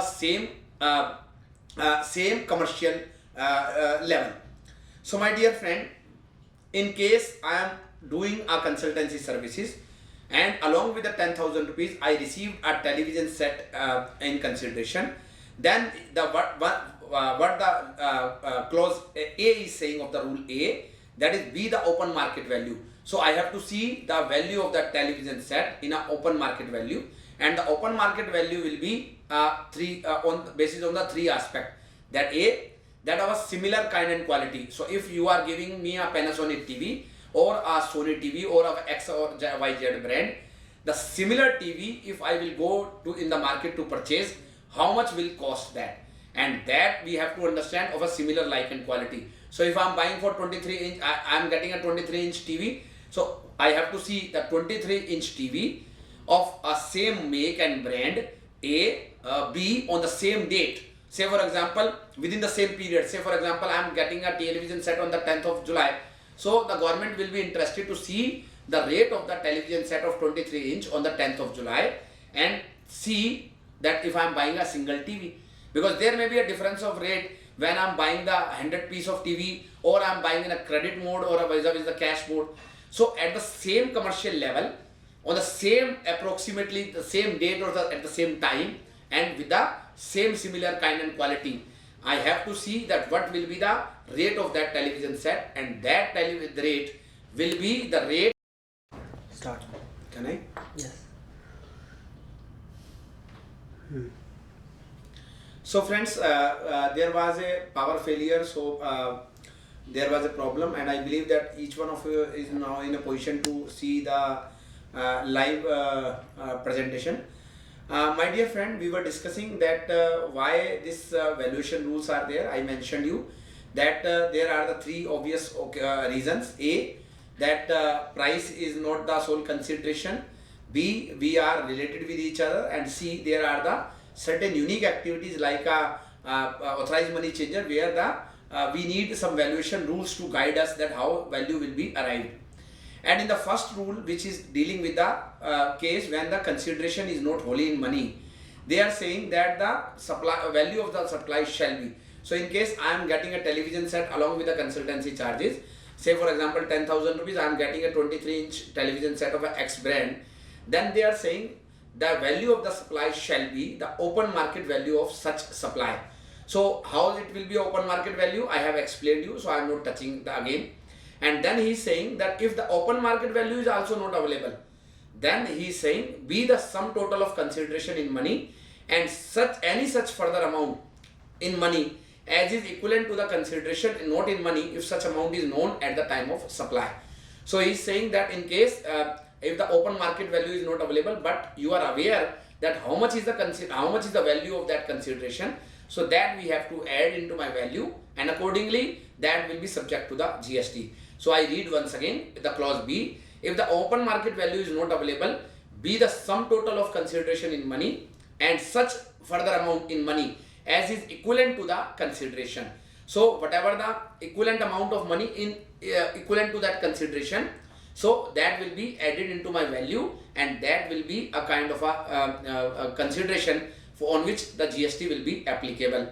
And then they are saying if both are not possible, so open market value is not available and even I am not aware what will be the equivalent money value of the consideration. In that case, they are saying the value will be the value of the supply of goods or service, or both, like kind and quality. So they are saying then you have to see the similar kind and quality value. Normally, say for example, I'm giving a laptop. I'm giving a laptop to somebody who is along with the consultancy services. So say for example, you are giving me a 10,000 rupees fees as a consultancy, and along with that you are giving me a second-hand laptop. Now the second-hand laptop will not be available in the open market value. Even I am not aware about the equivalent value of that laptop which is you are giving me in kind. In that case, they are saying for the similar like kind and quality. So in case I am buying a laptop in the open market for 2 years old laptop, what will be the value of normally a laptop will be there? That value will be added to my consideration, and accordingly that will be subject to the GST. Now my dear case, they are saying then what will be the situation in case A, B, C all three are not available. So neither it is an open market value which is available. I can't equate that what will be the money value of the consideration, and number 3, the similar kind and quality value is also not available. In that case, how the value will be arrived, and what the law is saying, what the rules are saying, that the clause D is saying, in that case they are saying that the value will be determined by applying the rule 4 or 5 in that order. So they are saying in that case rule 4 will be applicable. Even if the rule 4 is not applicable, will not be workable, the rule 5 will be applicable. So what the law is saying, that if the value is not determinable under clause A or clause B or clause C, be the sum total of consideration in money and such further amount. So whatever the amount I received in consideration, 10,000 rupees will be there, and such further amount in money that is equivalent to the consideration not in money. So say for example, I received a second-hand television set from you as determined by application of rule 4 or rule 5 in that order. And rule 4, what the rule 4 is saying, I will discuss you later on. Now my dear friend, just I am giving an illustration which is given in the rule itself, where a new phone is supplied for 20,000 along with the exchange of an old phone. And if the price of the new phone without exchange is rupees 24,000, so what the law is saying, what the rules are showing, the open market value of the new phone is rupees 24,000.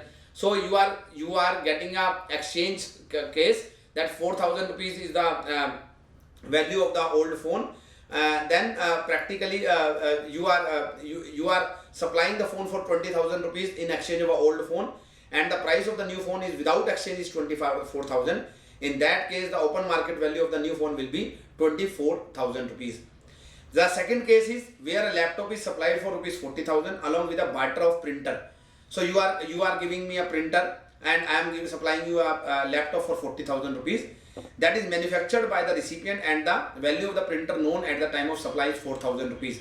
So it is a second case. So first case was A case, open market value. The second one is a kind of a normal reasonable estimation of the price is there.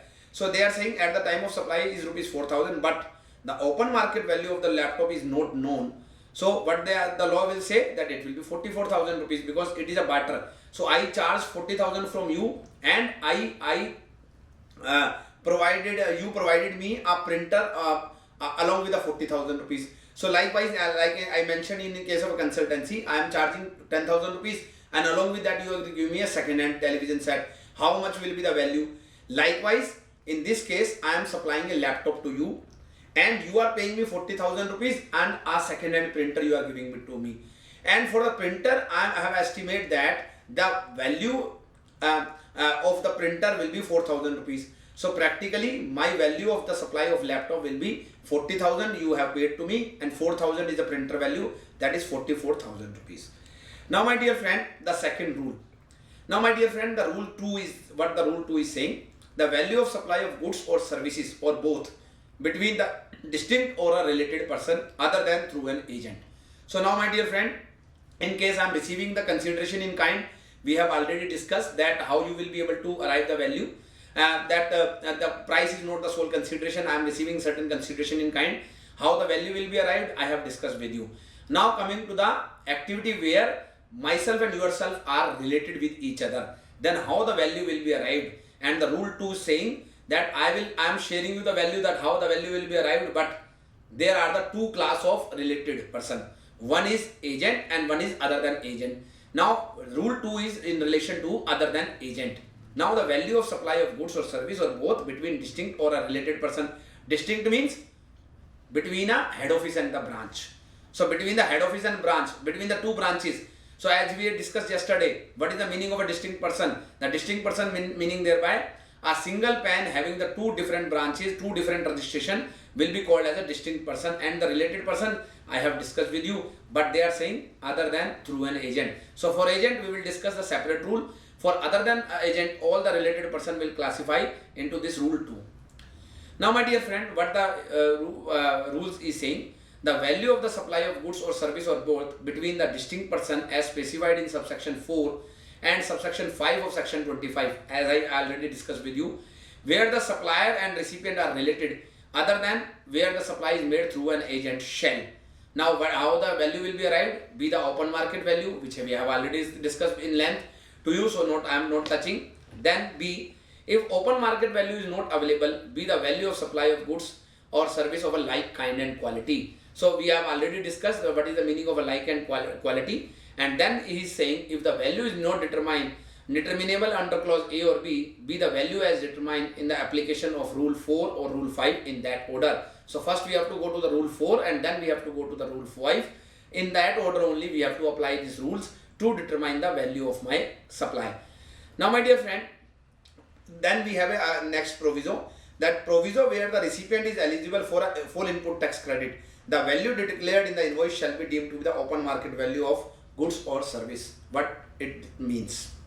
My dear friend, I am a head office and my branch is there. Now my dear friend, we are both related and we have to go to the valuation principle. But what the law is saying, that I am giving you a kind of an exemption, that you don't need to go to the valuation aspect. In case my branch to whom I am charging, say for example I am supplying these glasses to my branch. I am a manufacturer of a glass. I have a manufacturing plant in Delhi and I am supplying glasses to my warehouse or to a branch which is located in Haryana.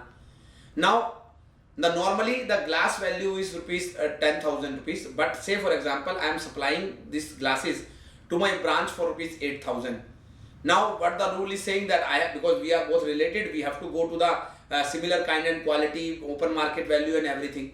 But the law says, the rule says that in case my branch is admissible to the 100% of the credit. So if I will charge the GST on 10,000 rupees, they will claim the GST on 10,000. If I claim the GST on 8,000 rupees, he will claim the GST on the 8,000 rupees. So what the law is saying, in that case, whatever the value I will say, that will be the final value, because ultimately whatever the GST I will charge, he is 100%, the 100% of the same, he is eligible to claim the credit.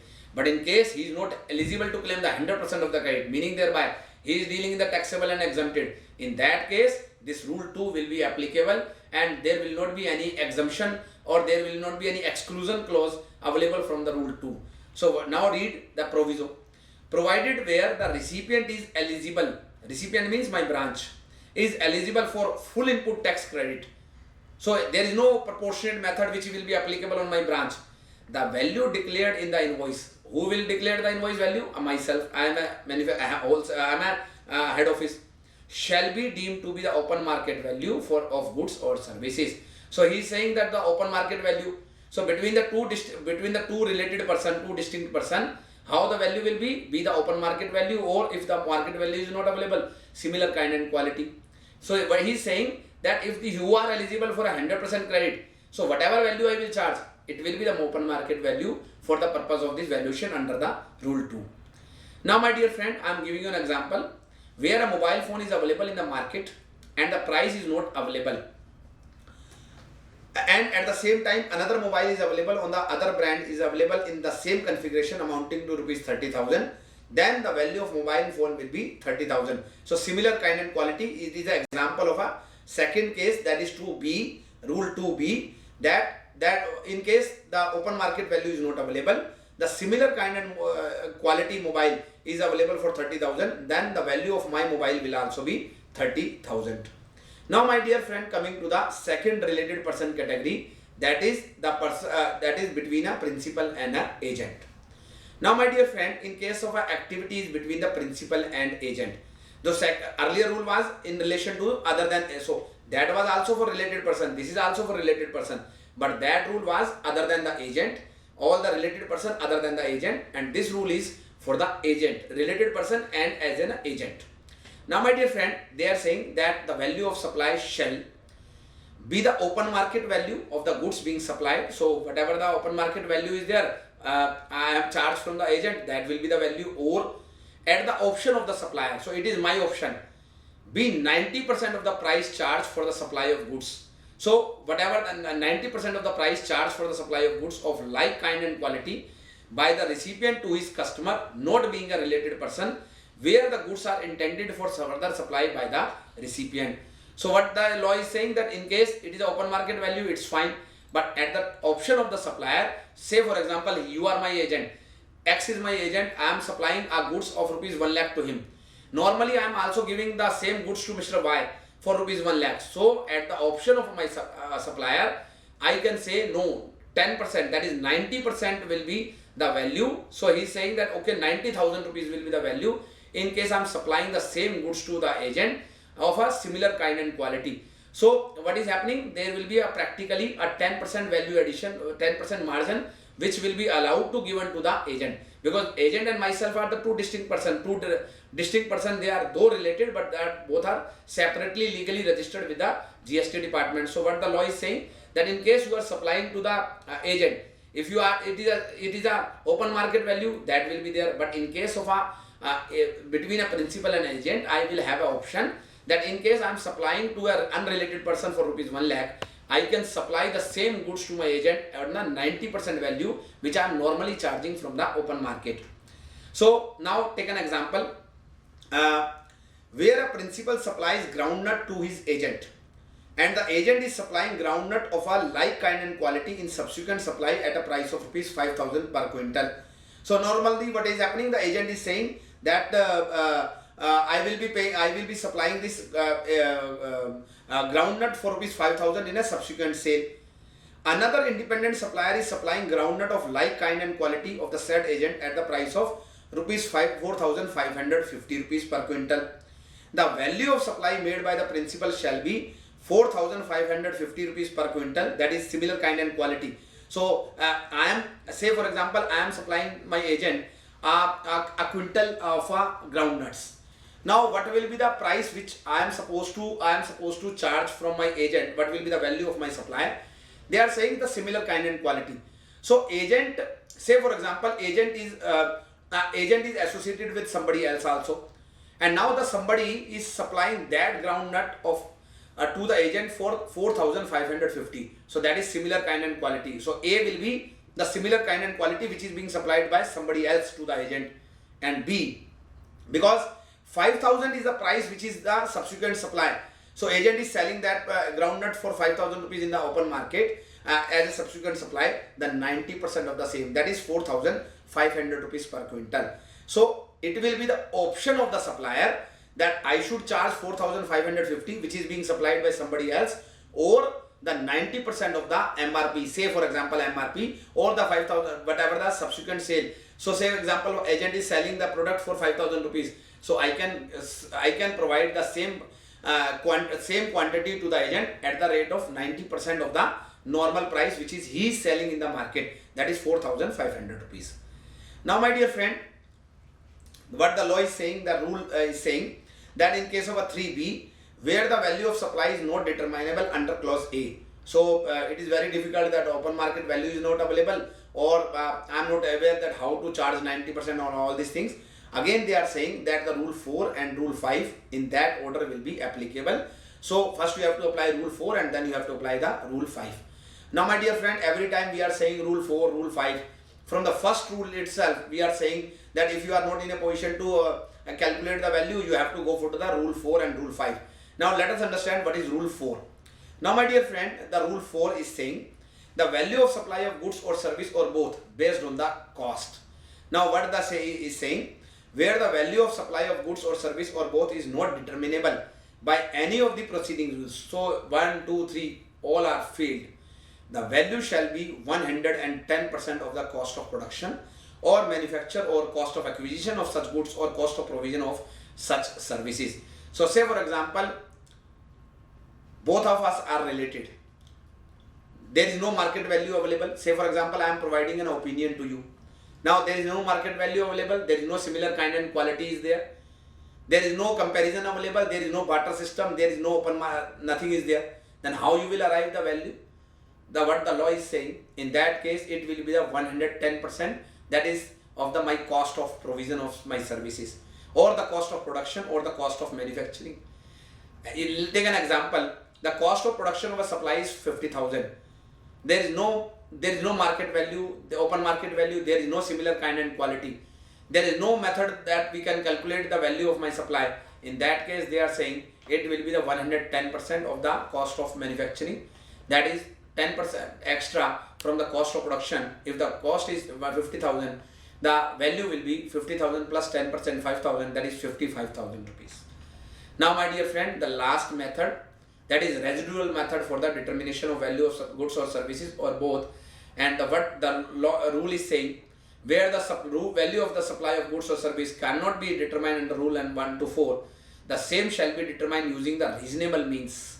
So he is saying that please take care of the law. If altogether you are not aware about the open market value, you are not aware about the similar kind and quality, you are not aware about the what the others are charging, you are even not aware about the cost of provision of your services or manufacturing, then you have to go with a kind of a reasonable means. Okay, what should be a reasonable value of this activity will be there, that will be the value of your supply, whether it is a goods or service, with a principle that the general provision of section 15 and these rules. So you have to go with a kind of a reasonable means you have to follow. But in case they are saying, in case of a supply of service, the supplier may opt for the rule disregarding this rule 4. So he is saying that in case the service provider is there, that he is saying no, there is no cost of provision of my service, I can't calculate, then he is saying that you can disregard the rule 4 and straight away go to the rule 5.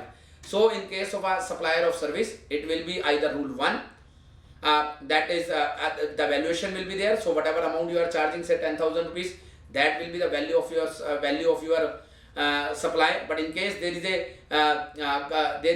the consideration is not solely in the money, so there is a consideration in kind.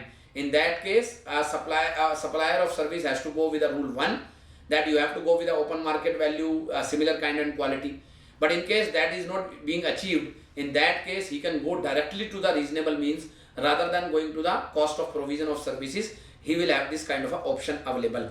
And then my dear friend, there is a special cases. Say for example, there will be a special cases for the authorized money changer. There will be a special case in relation to the booking of tickets by travel. There will be a case in when we are talking about the buying and selling of second-hand goods. This I will discuss with you.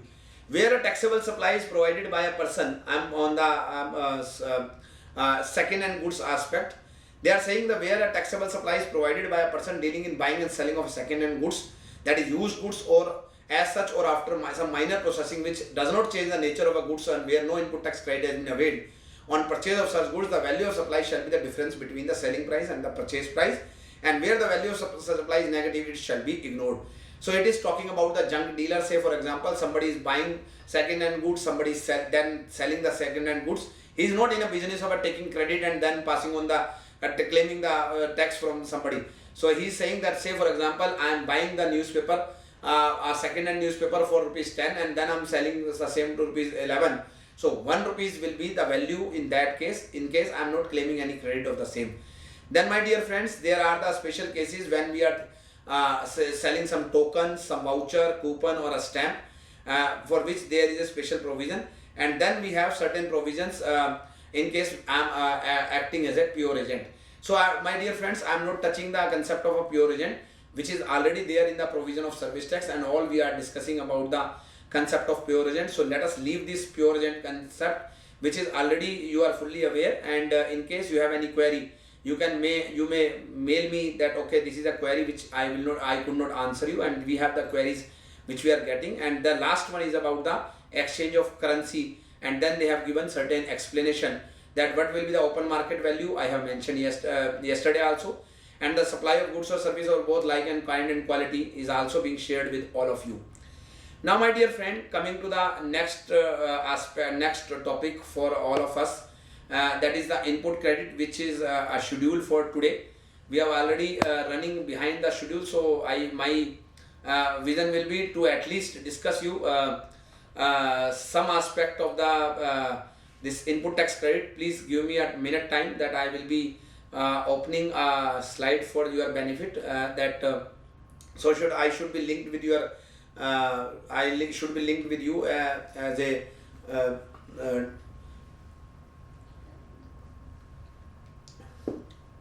now my dear friend, coming to the input tax credit, I will request you to open your slides that is related to the input tax credit. My dear friend, we have a few sections in the input tax credit.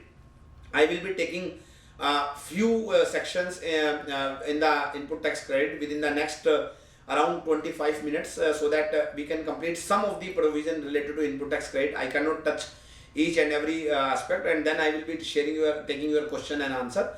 And tomorrow we will be doing the rest of the provision related to the input tax credit. My dear friend, first of all, we have to read the section 16 of the CGST Act 2017, which is talking about the input tax credit.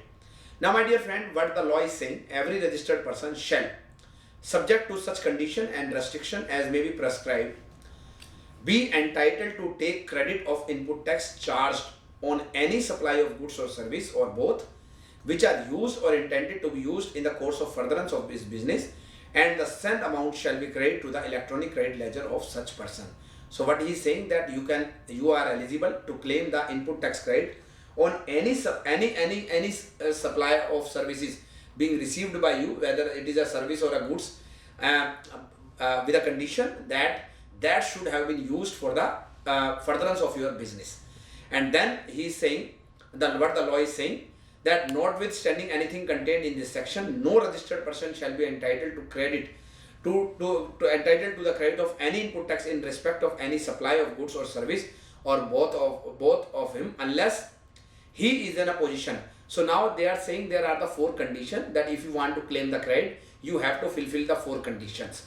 The first condition, which is there under section 2A is he is in a position of a tax invoice or a debit note issued by a supplier registered under this act or such other tax paying document as may be prescribed. So first of all, if you want to claim the credit, that credit should be in relation to your business. That is something separate we are discussing. And now when we are coming about the quantitative aspect, that okay, how you will be eligible to claim the credit. A, you should have the invoice. You should be in a position of a tax invoice or a debit note.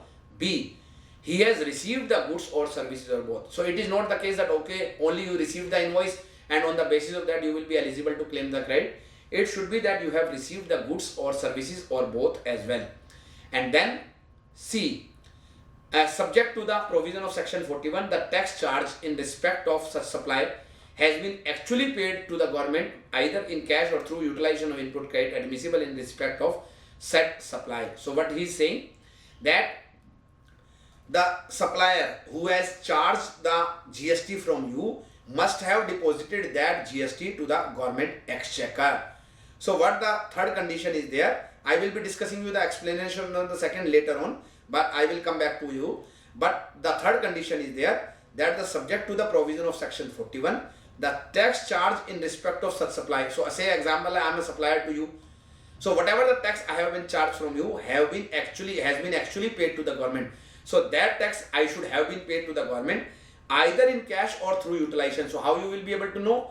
Certainly you will be able to know when I will show my monthly return. I will be submitting my monthly return. So that's why it will be very, very important to see that unless and until the supplier will not file his monthly return and paid the tax on the whatever the amount I have charged, the credit will not be available to a recipient.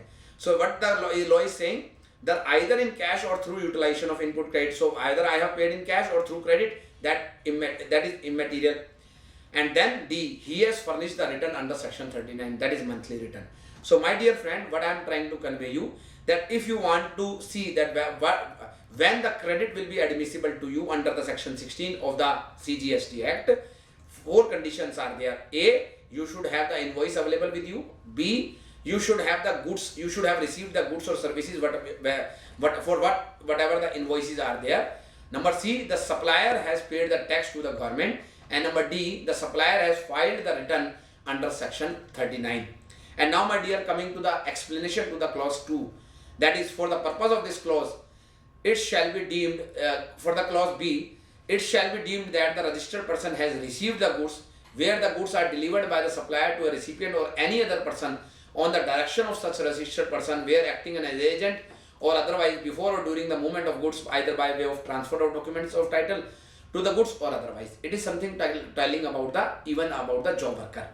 So my dear friend, say for example, there are the 4 conditions. A, I should have the invoice available with me. B, I should have received the goods. So what the law is explaining, that yes, the receipt of goods is very important, but it doesn't mean that I have received the goods. Even my agent or even my job worker, if I have received the goods on my behalf, that will be treated as that I have received the goods. So I should have the 4 conditions to be fulfilled. A, I should have the invoice. B, I should have received the goods. No, even my agent or my job worker will receive the goods. That will suffice the purpose. C, that the person who is supplying the goods to me has paid the GST to the government exchequer. And D, that he has furnished the return under section 39, that is monthly return. Then only the buyer, the recipient, will be entitled to claim the credit which is in relation to his business. Now my dear friend, then we have one proviso that provided that where the goods against an invoice are received in lots or installments, the registered person shall be entitled to take credit upon receipt of the last lot or installment. What the law says. My dear friends, say for example, you are saying to me that I need 2 lakhs bottle of the mineral water bottles. Now the 2 lakhs bottle cannot be there in a single transport vehicle. It will be coming in the lots. Say for example, I will be supplying you 40,000 bottles in a single day, and the 4-5 transport vehicle will be coming every second day to your place. So now this is something I am buying in installments.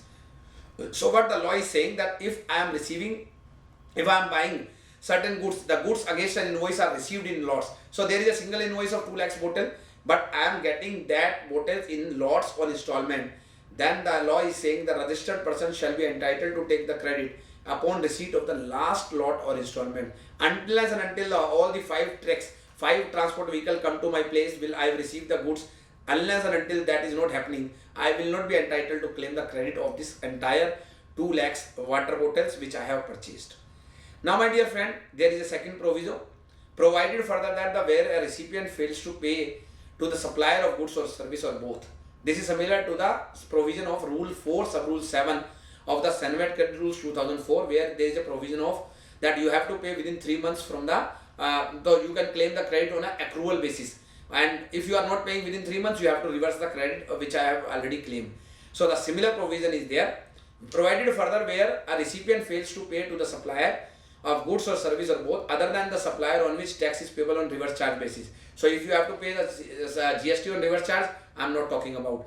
The amounts towards the value of the supply along with the tax payable thereon within a period of 180 days.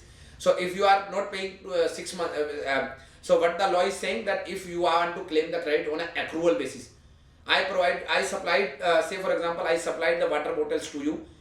You have the invoice available with you. You have goods available with you. I have paid the tax to the government exchequer. I have filed my GST return as well. Now you are eligible to claim the credit even without paying payment to me. But what the law is saying, if you will not pay me within 180 days of the from the date of invoice, whatever the credit you have claimed on an accrual basis, you have to reverse, and you will be entitled to reclaim that credit whenever you will pay to me. And in that case, the limit of 1.5 years which I am going to speak with you will not be applicable. So what the law is saying, provided further, where a recipient fails to pay to the supplier of goods or service or both, other than the supply on which tax is payable on a reverse charge basis, the amounts towards the value of supply along with the tax payable thereon. So it is not the case that okay, you have paid me the tax only and then you are eligible. No. Along with the tax, the value of my supply. So if I supplied you 1 lakh rupees goods along with the tax of 18,000 rupees, it is not that you will pay me 18,000 and then you will be eligible to claim. It will be the 1,18,000 you have to pay me. Then only you will be entitled to claim the credit after the 6 months period. So within 6 months, you can claim even without payment to me. But after 6 months, unless and until you will not pay me 1,18,000 rupees, you will not be entitled to claim the credit. So what the law is saying, the amounts towards the value of supply along with the tax payable thereon within a period of 180 days from the date of issue of invoice by the supplier, an amount equal to the input tax credit availed by the recipient. So you have availed earlier, shall be added to his output tax liability. So whatever the tax you have claimed earlier, if you are not paying me within 180 days, whatever the credit you have to reverse, that will be added in your output tax liability along with the interest thereon, and interest will be applicable from the date when you have first claimed in such manner as may be prescribed. Now it's coming to the third proviso, that is provided also that the recipient shall be entitled to avail the credit of input tax credit on payment made by him. So it is a reclaimment of the credit of the amount towards the value of supply of goods or service or both along with the tax payable thereon. So once you will pay me, then you will be entitled to reclaim the credit which is reversed earlier. Now my dear friend, coming to the third subsection of the section 16, where the registered person has claimed depreciation on the tax component of the cost of capital goods. This is already we are discussing. Say for example, I purchase a machinery of rupees 1 lakh on which I am paying the GST at the rate of 18%. So, and I am claiming the depreciation on this entire 1,18,000 rupees. So double benefit cannot be there. So either I have to claim the credit of this 18,000 rupees or I have to claim the depreciation. So the similar law is there in the GST also, that in case a registered person has claimed the depreciation on the tax component of the cost of capital goods and plant and machinery under the provision of Income Tax Act, the input tax credit on such tax component shall not be allowed. So if you are claiming the depreciation on this 18,000 rupees, then the credit of this 18,000 rupees will not be available. And now my dear friend, very very important to note down by each one of you. It is something very new, is there in the present Senate credit rules also, but you have to note down this. 4. A registered person shall not be entitled to take input tax credit in respect of any invoice or debit note or for supply of goods or service or both after the due date of furnishing of the return under section 39 for the month of September following the end of the financial year. My dear friend, when we are talking about the financial year, he is talking about the 17-18. Say for example, for the 17-18, the GST is applicable from the 1st of July.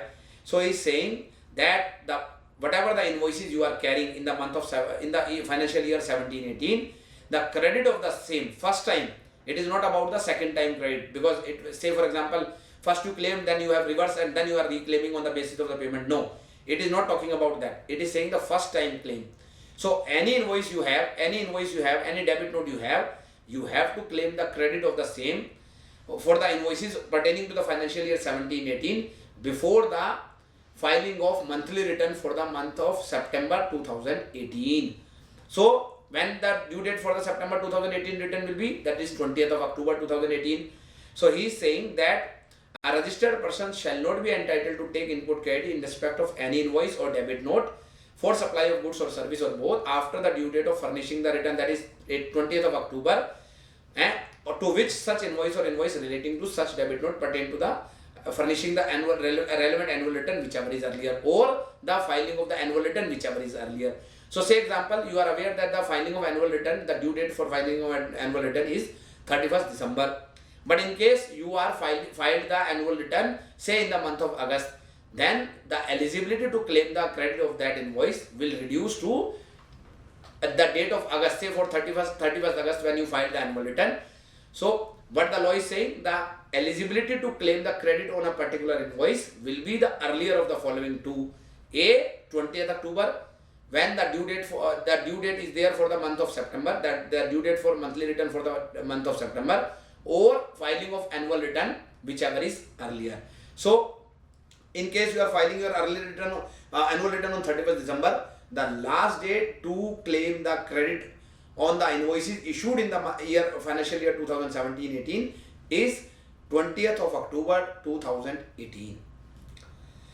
Now my dear friend, there is a section 17 which is talking about the blocked credit. So let us quickly discuss the section 17, because we have to move to a practical illustration which will be a very helpful illustration for you to discuss. They are saying there will be certain credits which will be a blocked credit, on which the credit will not be available, and that credit I will be starting with where the goods or service are both are used for registered person, partially for the purpose of business and partially for the other than business purpose. The amount of credit shall be restricted to so much of the input tax credit as is attributable to the purpose of his business. So first of all, the law is saying 17(1) that if you have any credit which is not related to your business, that will not be available. So that you can't claim under the GST regime. The second one is where the goods or services are used by registered person, partially for affecting taxable supply, including zero rated supply under this act or in the IGST, and partially for affecting exempt supplies.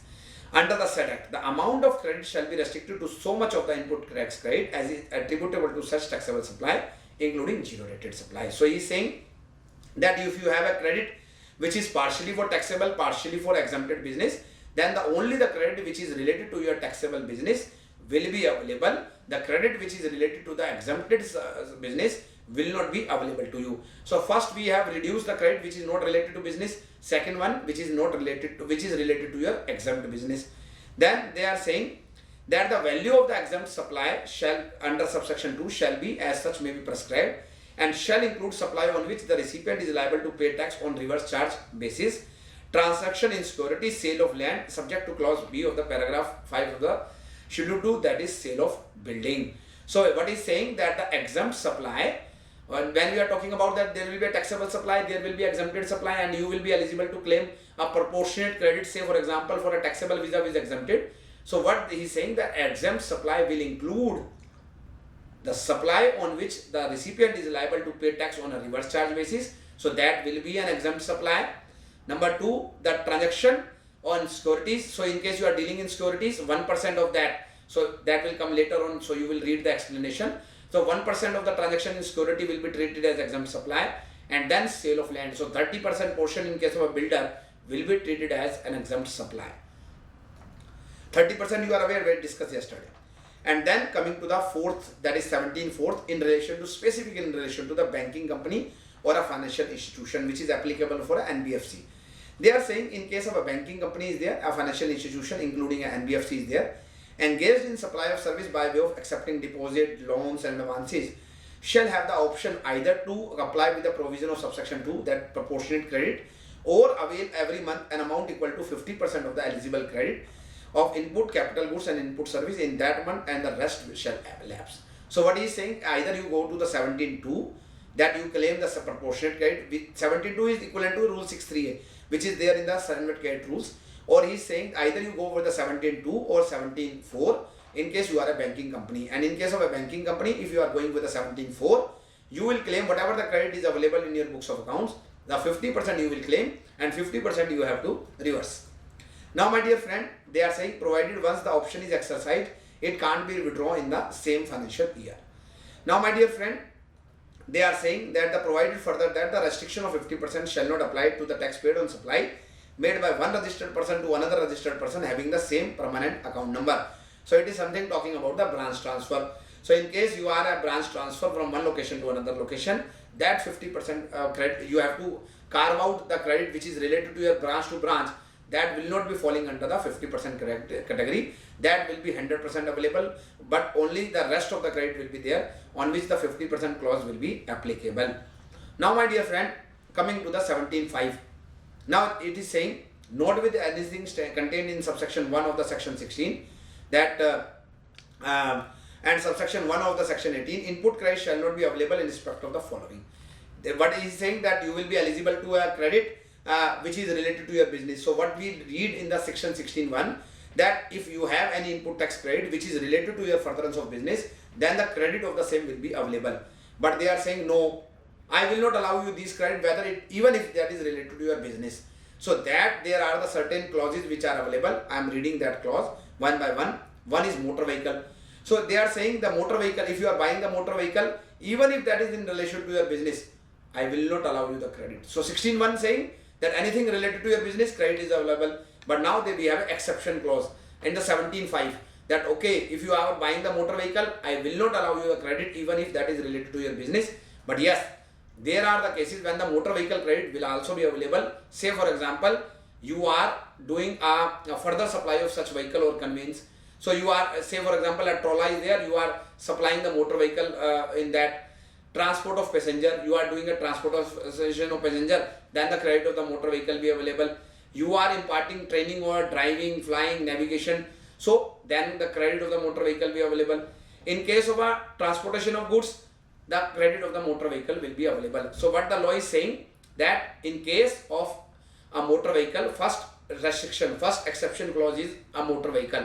So the credit of the motor vehicle will not be available except for these following 4 categories, even if that is in relation to a business. Now my dear friend, coming to the second, that is the restricted credit, that is called blocked credit. That is the credit of the food and beverages, outdoor catering, beauty treatment, health service, cosmetic and plastic surgery, except where an inward supply and the outward supply is of the same category. You are a restaurant, you are providing a food and beverages services. So in case, no, let us take a restaurant, I am taking later on. I am running an organization where I am taking a service of a outdoor caterer, I am taking a services of a restaurant.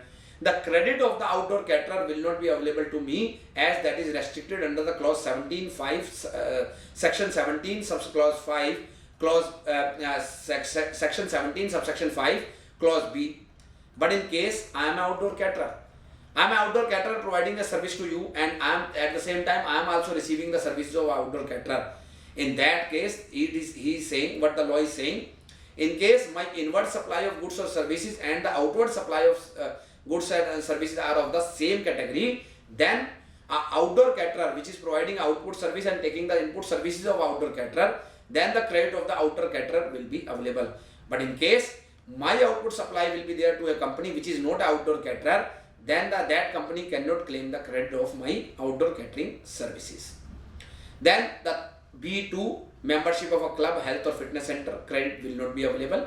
C, rent a cab, life insurance or health insurance services, the credit will not be available. But in case of a rent a cab, life insurance or health insurance, they are saying the credit will be available for certain notified categories where it is obligatory under the law that the employer has to provide this kind of activity. Say for example, there is a keyman insurance.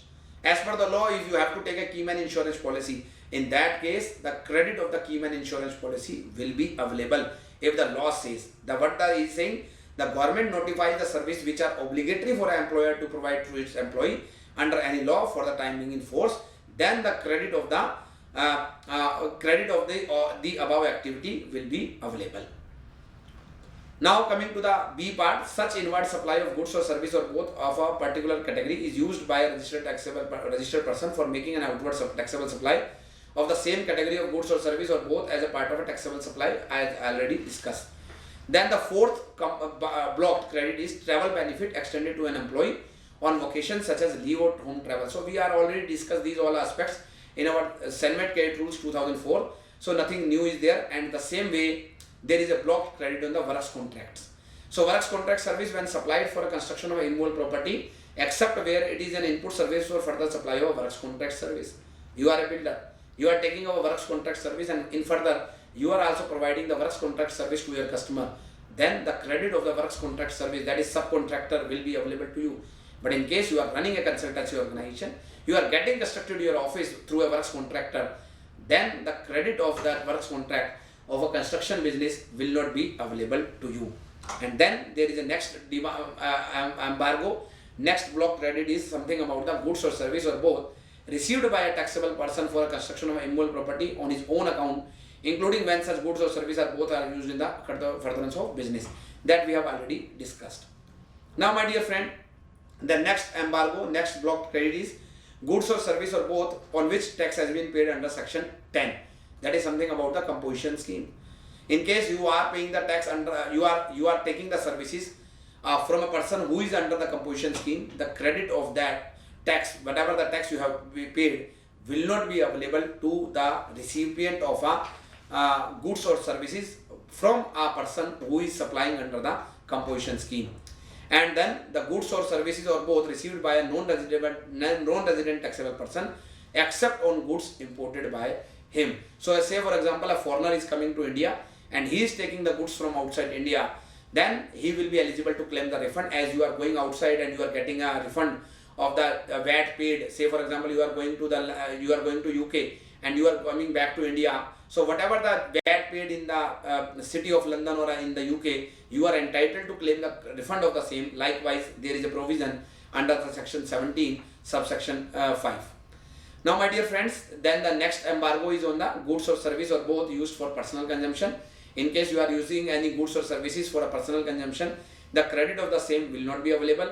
And next one is goods lost, stolen, destroyed, written off or disposed by way of gift or a free sample. So my dear friend, in case there is a certain goods which are being lost, stolen, so for example there is a fire, so in the goods are being sold, goods are being lost, stolen or destroyed, the credit of the same will not be available. You are giving the certain goods as a gift, then the credit will not be available. You are giving a certain free sample, again the credit of the same will not be available. And then they are saying that in case of any tax paid in accordance with the provision of section 74, 129 and 30, this is something when they are talking about the 9BB, that is in case you are paying any tax when the provision of fraud, collusion, misstatement or concealment of fact is becoming applicable on you. What the law is saying, what the rules were there under the rule 9BB of the or the present Senate Credit Rules 2004, that if the, say for example on me there is a charge from the department that I have committed certain fraud, and now I am agreeing to pay the tax to the government exchequer by recovering from you. Now the government is saying the recipient of that, so what my supply, say for example I recovered the tax from you and now I am paying to the government, but the government invoked the section 74 on me, that is I have committed certain fraud, collusion. In that case, whatever the amount I have claimed from you as a GST, that will not be available to you as a credit. And then the government may prescribe, now coming to the section 17 subsection 6, the government may prescribe the manner in which the credit referred to in subsection 1 and 2 may be attributed, and for that they have given the definition of explanation also for the plant and machinery. Now my dear friend, there will be explanation for this section 17. For the purpose of this chapter and the chapter 6, the expression plant and machinery mean apparatus, equipment, machinery fixed to earth by foundation or a structural support that are used for making outward supply of goods or service, or both include such foundation and structural support but excludes. So they are saying the plant and machinery, the credit will be available, but the credit of the plant and machinery that is in relation to land, building or other civil structure, telecommunication tower and pipeline laid outside the factory premises, the credit of the same will not be available. So that you have to take note of the same. Now my dear friend, as we are moving to section 18, I believe that we are rushing, so I don't want to rush further, and it will take a long time to explain you this section 18, because there will be some kind of a formulas in the coming methods in the coming section, maybe of a capital goods or otherwise, say example section 20 which will require for ISD and all. So I am not touching these sections now, and because we have to discuss the rules as well for the input credit. So I am closing my deliberation here because we have a lot of questions from our friends. So I will not be completing the input tax credit also. Tomorrow we will be discussing the rest of the input credit provisions because it will be too much speed which we are discussing, and that will not serve the purpose for which we are organizing this kind of a program. I have today, I believe that more than 187 questions are there overall from continuing from the yesterday discussion. So I will be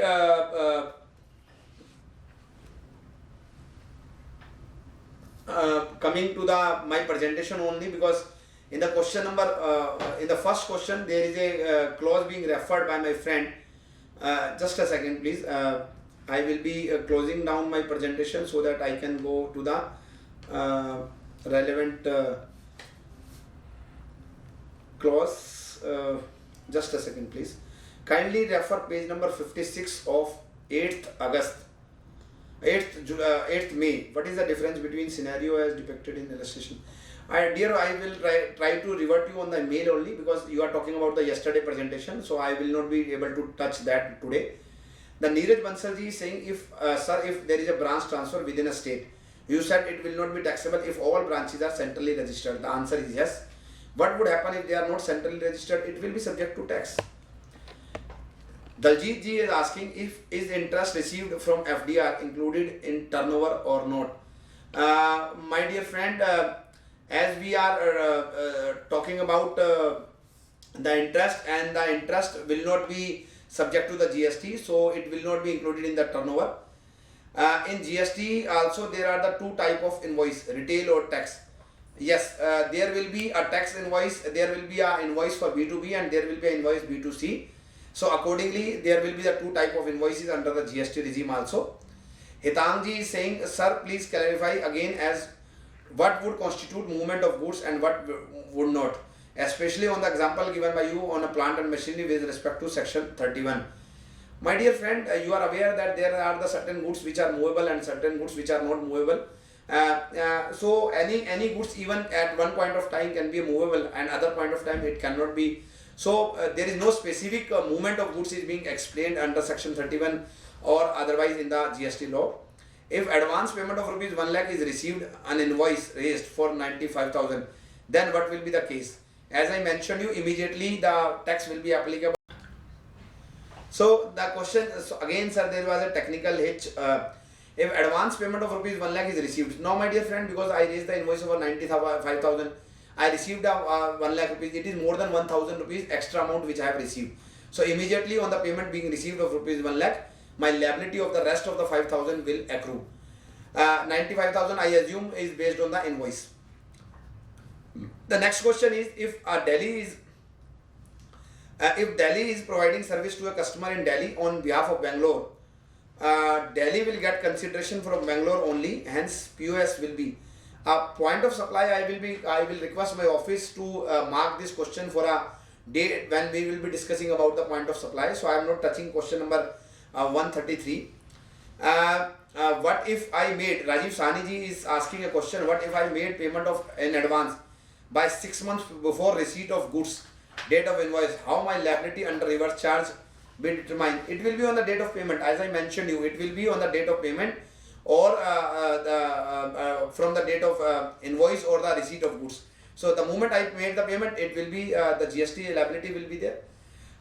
Team, if payment is, I request rather than mentioning the company name, I am just requesting you, if payment is received in July against order, but order cancelled in month of August, then what treatment of GST? It will be a kind of a, you are aware that we have a rule 6.3 under the service tax rules also, that you have to issue a credit note for this kind of a situation. Likewise, if you have received the payment in advance and then you have paid the tax and now you are cancelling the deal, so you can refund the advance and you can issue a document for the same, and it will be that whatever the GST you have paid, it will be available for adjustment against the another payment.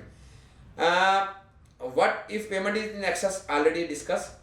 Sodexo voucher will be considered as in voucher or not? The answer is yes.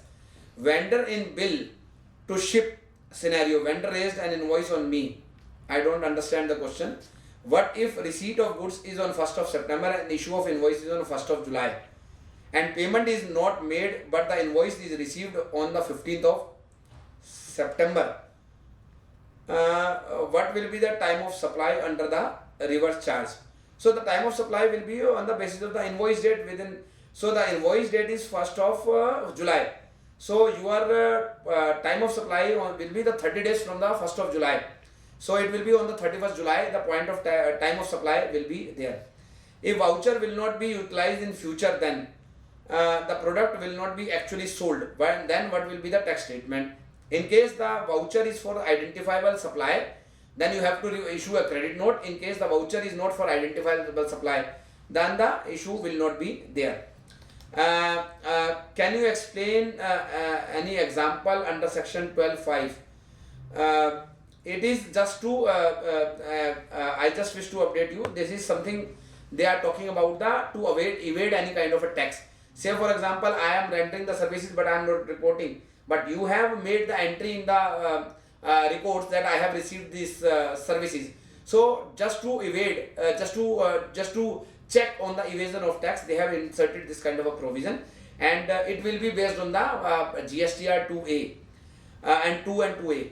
Reverse charge is applicable only on goods. No, answer is no. If, as it is mentioned in the definition itself. No, it is applicable on the services also. Charging of interest by the bank or a loan is subject to GST. Answer is no. Interest, penalty or late fee will be subject to GST. Answer is yes, but it is when only if the consideration is being delayed. The next question is, should a tax invoice be raised over interest or penalty component charged for late payment of consideration? The answer is yes. My dear friend, coming to the next question, please shift to the next slide. I have already shifted, sir. Does bank statement will be a tax invoice? The answer is yes. And the next question is, what would be the term other? What would be the term other document will cover? Referring to section 12.3c. As I mentioned you, it will be like a statement. Then coming to the section 13.2c, how the supplier need to check the date of receipt of service in the books of recipient. It will be on the basis of GSTR 2A, as I mentioned you, and 2 and 2A, 1 and 1A. How can we track when service recipient is booking service in the books of accounts? It will be based on he is uploading in the GSTR 2 that I have received these services. So based on that, there will be a mismatch created, and your liability will, the output liability will be created by the department. How will mix of goods and service be taxed in trade shipment, especially in case of a HSS, Sequoia or B2B where software and extended warranty are part of the sales invoice? It will be like a mixed supply, or it will be a kind of a composite supply, will depend on the case to case basis. Then the next question, in case of imports, will GST be payable when goods reach the port or when we will sell them? As earlier CVD was payable when goods reach port, the same provision will be applicable. What if the payment received is in excess of more than 1,000? I have already explained. If I get a contract of supply, if I get the contract of... Pardon? Secret. This is secret. If I get a contract to supply of goods rupees 5 crore in different states at a different rates, and 1 crore advance for supply of goods, at what rate I will pay GST, in which state, and how will be get offset of the same? I just wish to update you, in case the IGST is applicable, the rate will be same in the entire country. So there will not be any difference which you are talking about. If Amazon voucher is received as gift from other registered person, when does GST attract? On redemption of by receiver of voucher or on issue of voucher to the registered person? As I mentioned you, in case the supply is identifiable through this voucher, then on the issue of voucher. In case the supply is not identifiable, on the redemption of voucher. Whether GST is applicable on liquidated damages as penalty on late delivery goods supply, the answer is yes. If only plot of land is sold, the answer is the GST will not be applicable. Scenarios where software sold as part of bundle of tangible item and updates are electronically delivered for an agreed period, how the taxability will be derived? As I mentioned you that software will be a service. As I just wish to update you, the software will always be treated as a service, and in case their updates are electronically delivered, again the concept of composite supply or a mixed supply will be there. Invoice trigger will depend upon agreed terms of contract. There can be changes in such terms based on mutual agreement. How this agreement will impact time of supply? If you have a legitimate change in the agreement, accordingly the new time of supply will be there, in case this is a continuous supply of services or continuous supply of goods. Whether GST will apply on interstate inter-branch transfer of voucher? The answer is yes. Whether rate old or new will be applicable in case of rate of change in continuous services? The answer is yes. For example, the services are for 1 year. Change in rate of tax is with effect from 1st of August. Invoice raised on 31st July. Payment received on 2nd of August.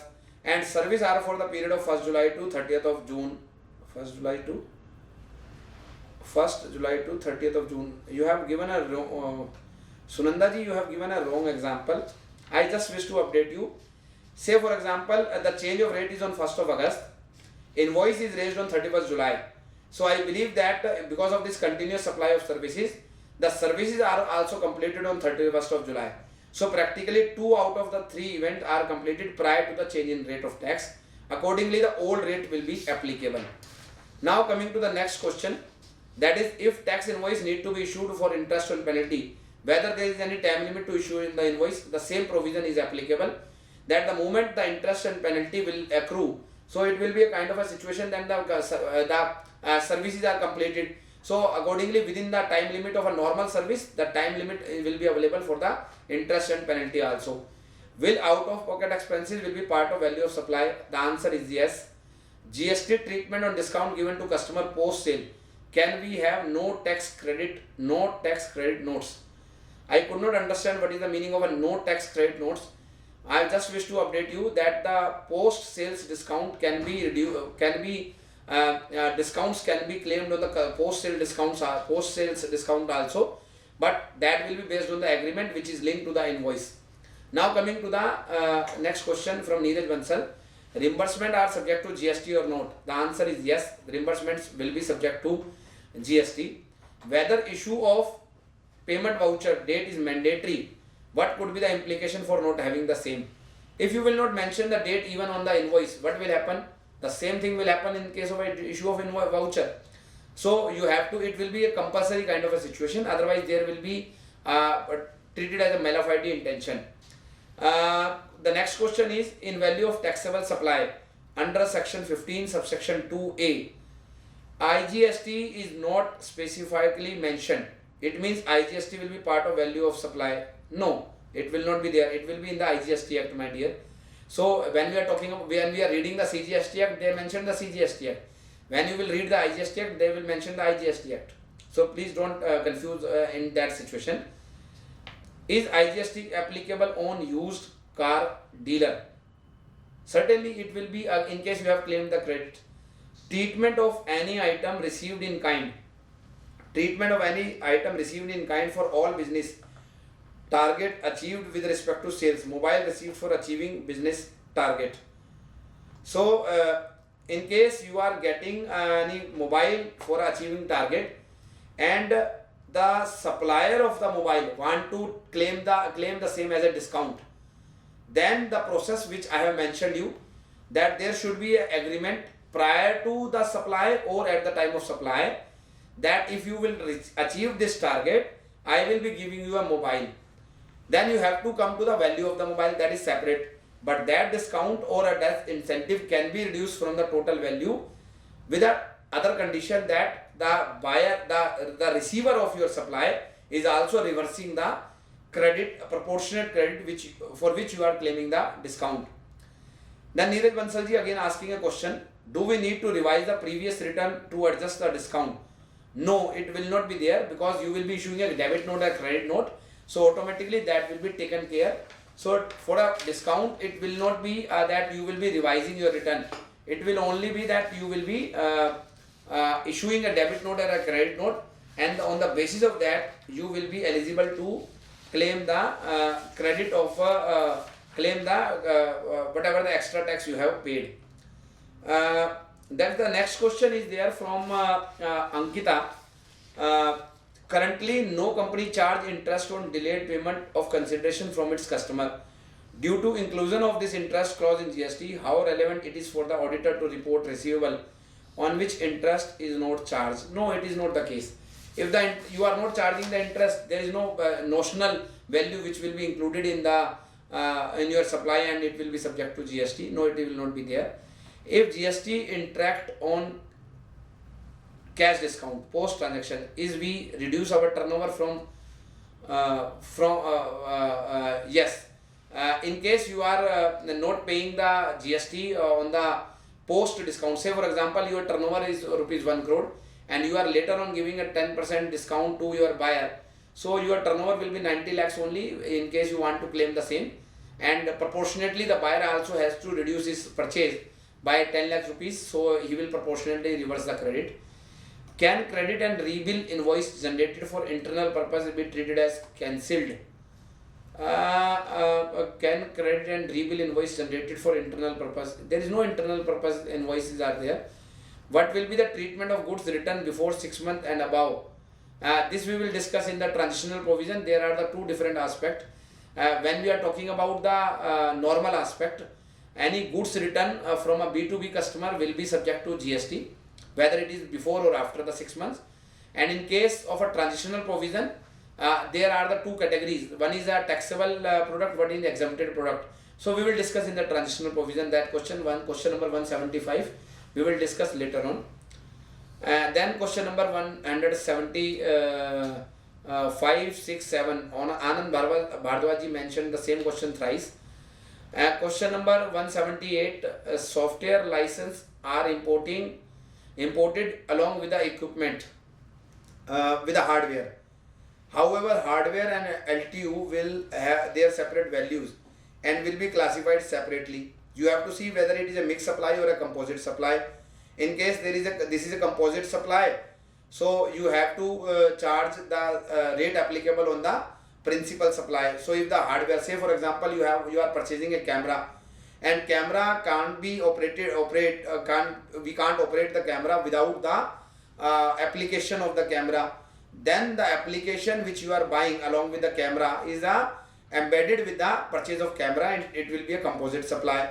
But in case the license, the software is a auxiliary to the purchase of camera, it will improve the quality of the camera, but it can be the camera can run without this application, then it will be a mixed supply.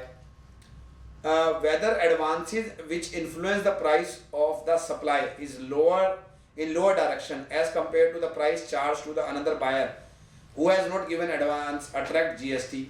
No, it will not be the case. In case price is the sole consideration, as I mentioned you, and both are not related with each other. So there will be a case, Ankita, I am just sharing with you that there will be a situation. Say for example you are coming to me you want to purchase a single laptop. I am giving you 50,000 rupees. You are coming to me. We are not related with each other anyway, and you are not passing on any other consideration. In that case, and then you are coming with a 10 laptops. Okay, you want to buy 10 laptops. So I may give you for 45,000 rupees. Hardly matters. So, and say for example you are coming for a credit. You are saying I will pay you in 3 months. I will tell you that I will give you the laptop for 50,000. But you are saying no, I will give you an advance. I will give you immediately the cash. Say example the check, I will be giving you immediately the check. Then I will say okay, I will give you the 5% discount. So that will not be subject to that 2,500 rupees discount I am giving will not attract GST. How will import of equipment for repair be handled? What will be the document required to justify that import were temporary? So this we will discuss when we will be discussing about the place of supply. How billing for repair should be done? For agreement and per incidence order. Can separate line for material and labor are be printed and reported? The answer is no, because it will be a composite supply and it will be like a AMC job we are talking. It will be there will not be any difference required for a material and labor. Will reversal of ITC be required if assets are written off after useful life? Can be shorter than 5 years. No, they have given that the useful life will be 5 years, but tomorrow we will discuss this question in detail. Then we have a question from Mr. Deep Saru.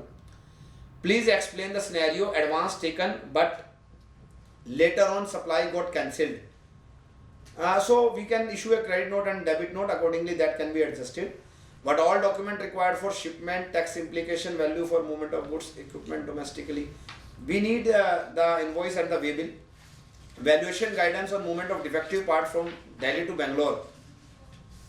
Once purchased from KT Bangalore found defective, other can be replacement of defective parts done on the behalf of Bangalore. I could not understand the question. I request you to mail me the question. I will answer you.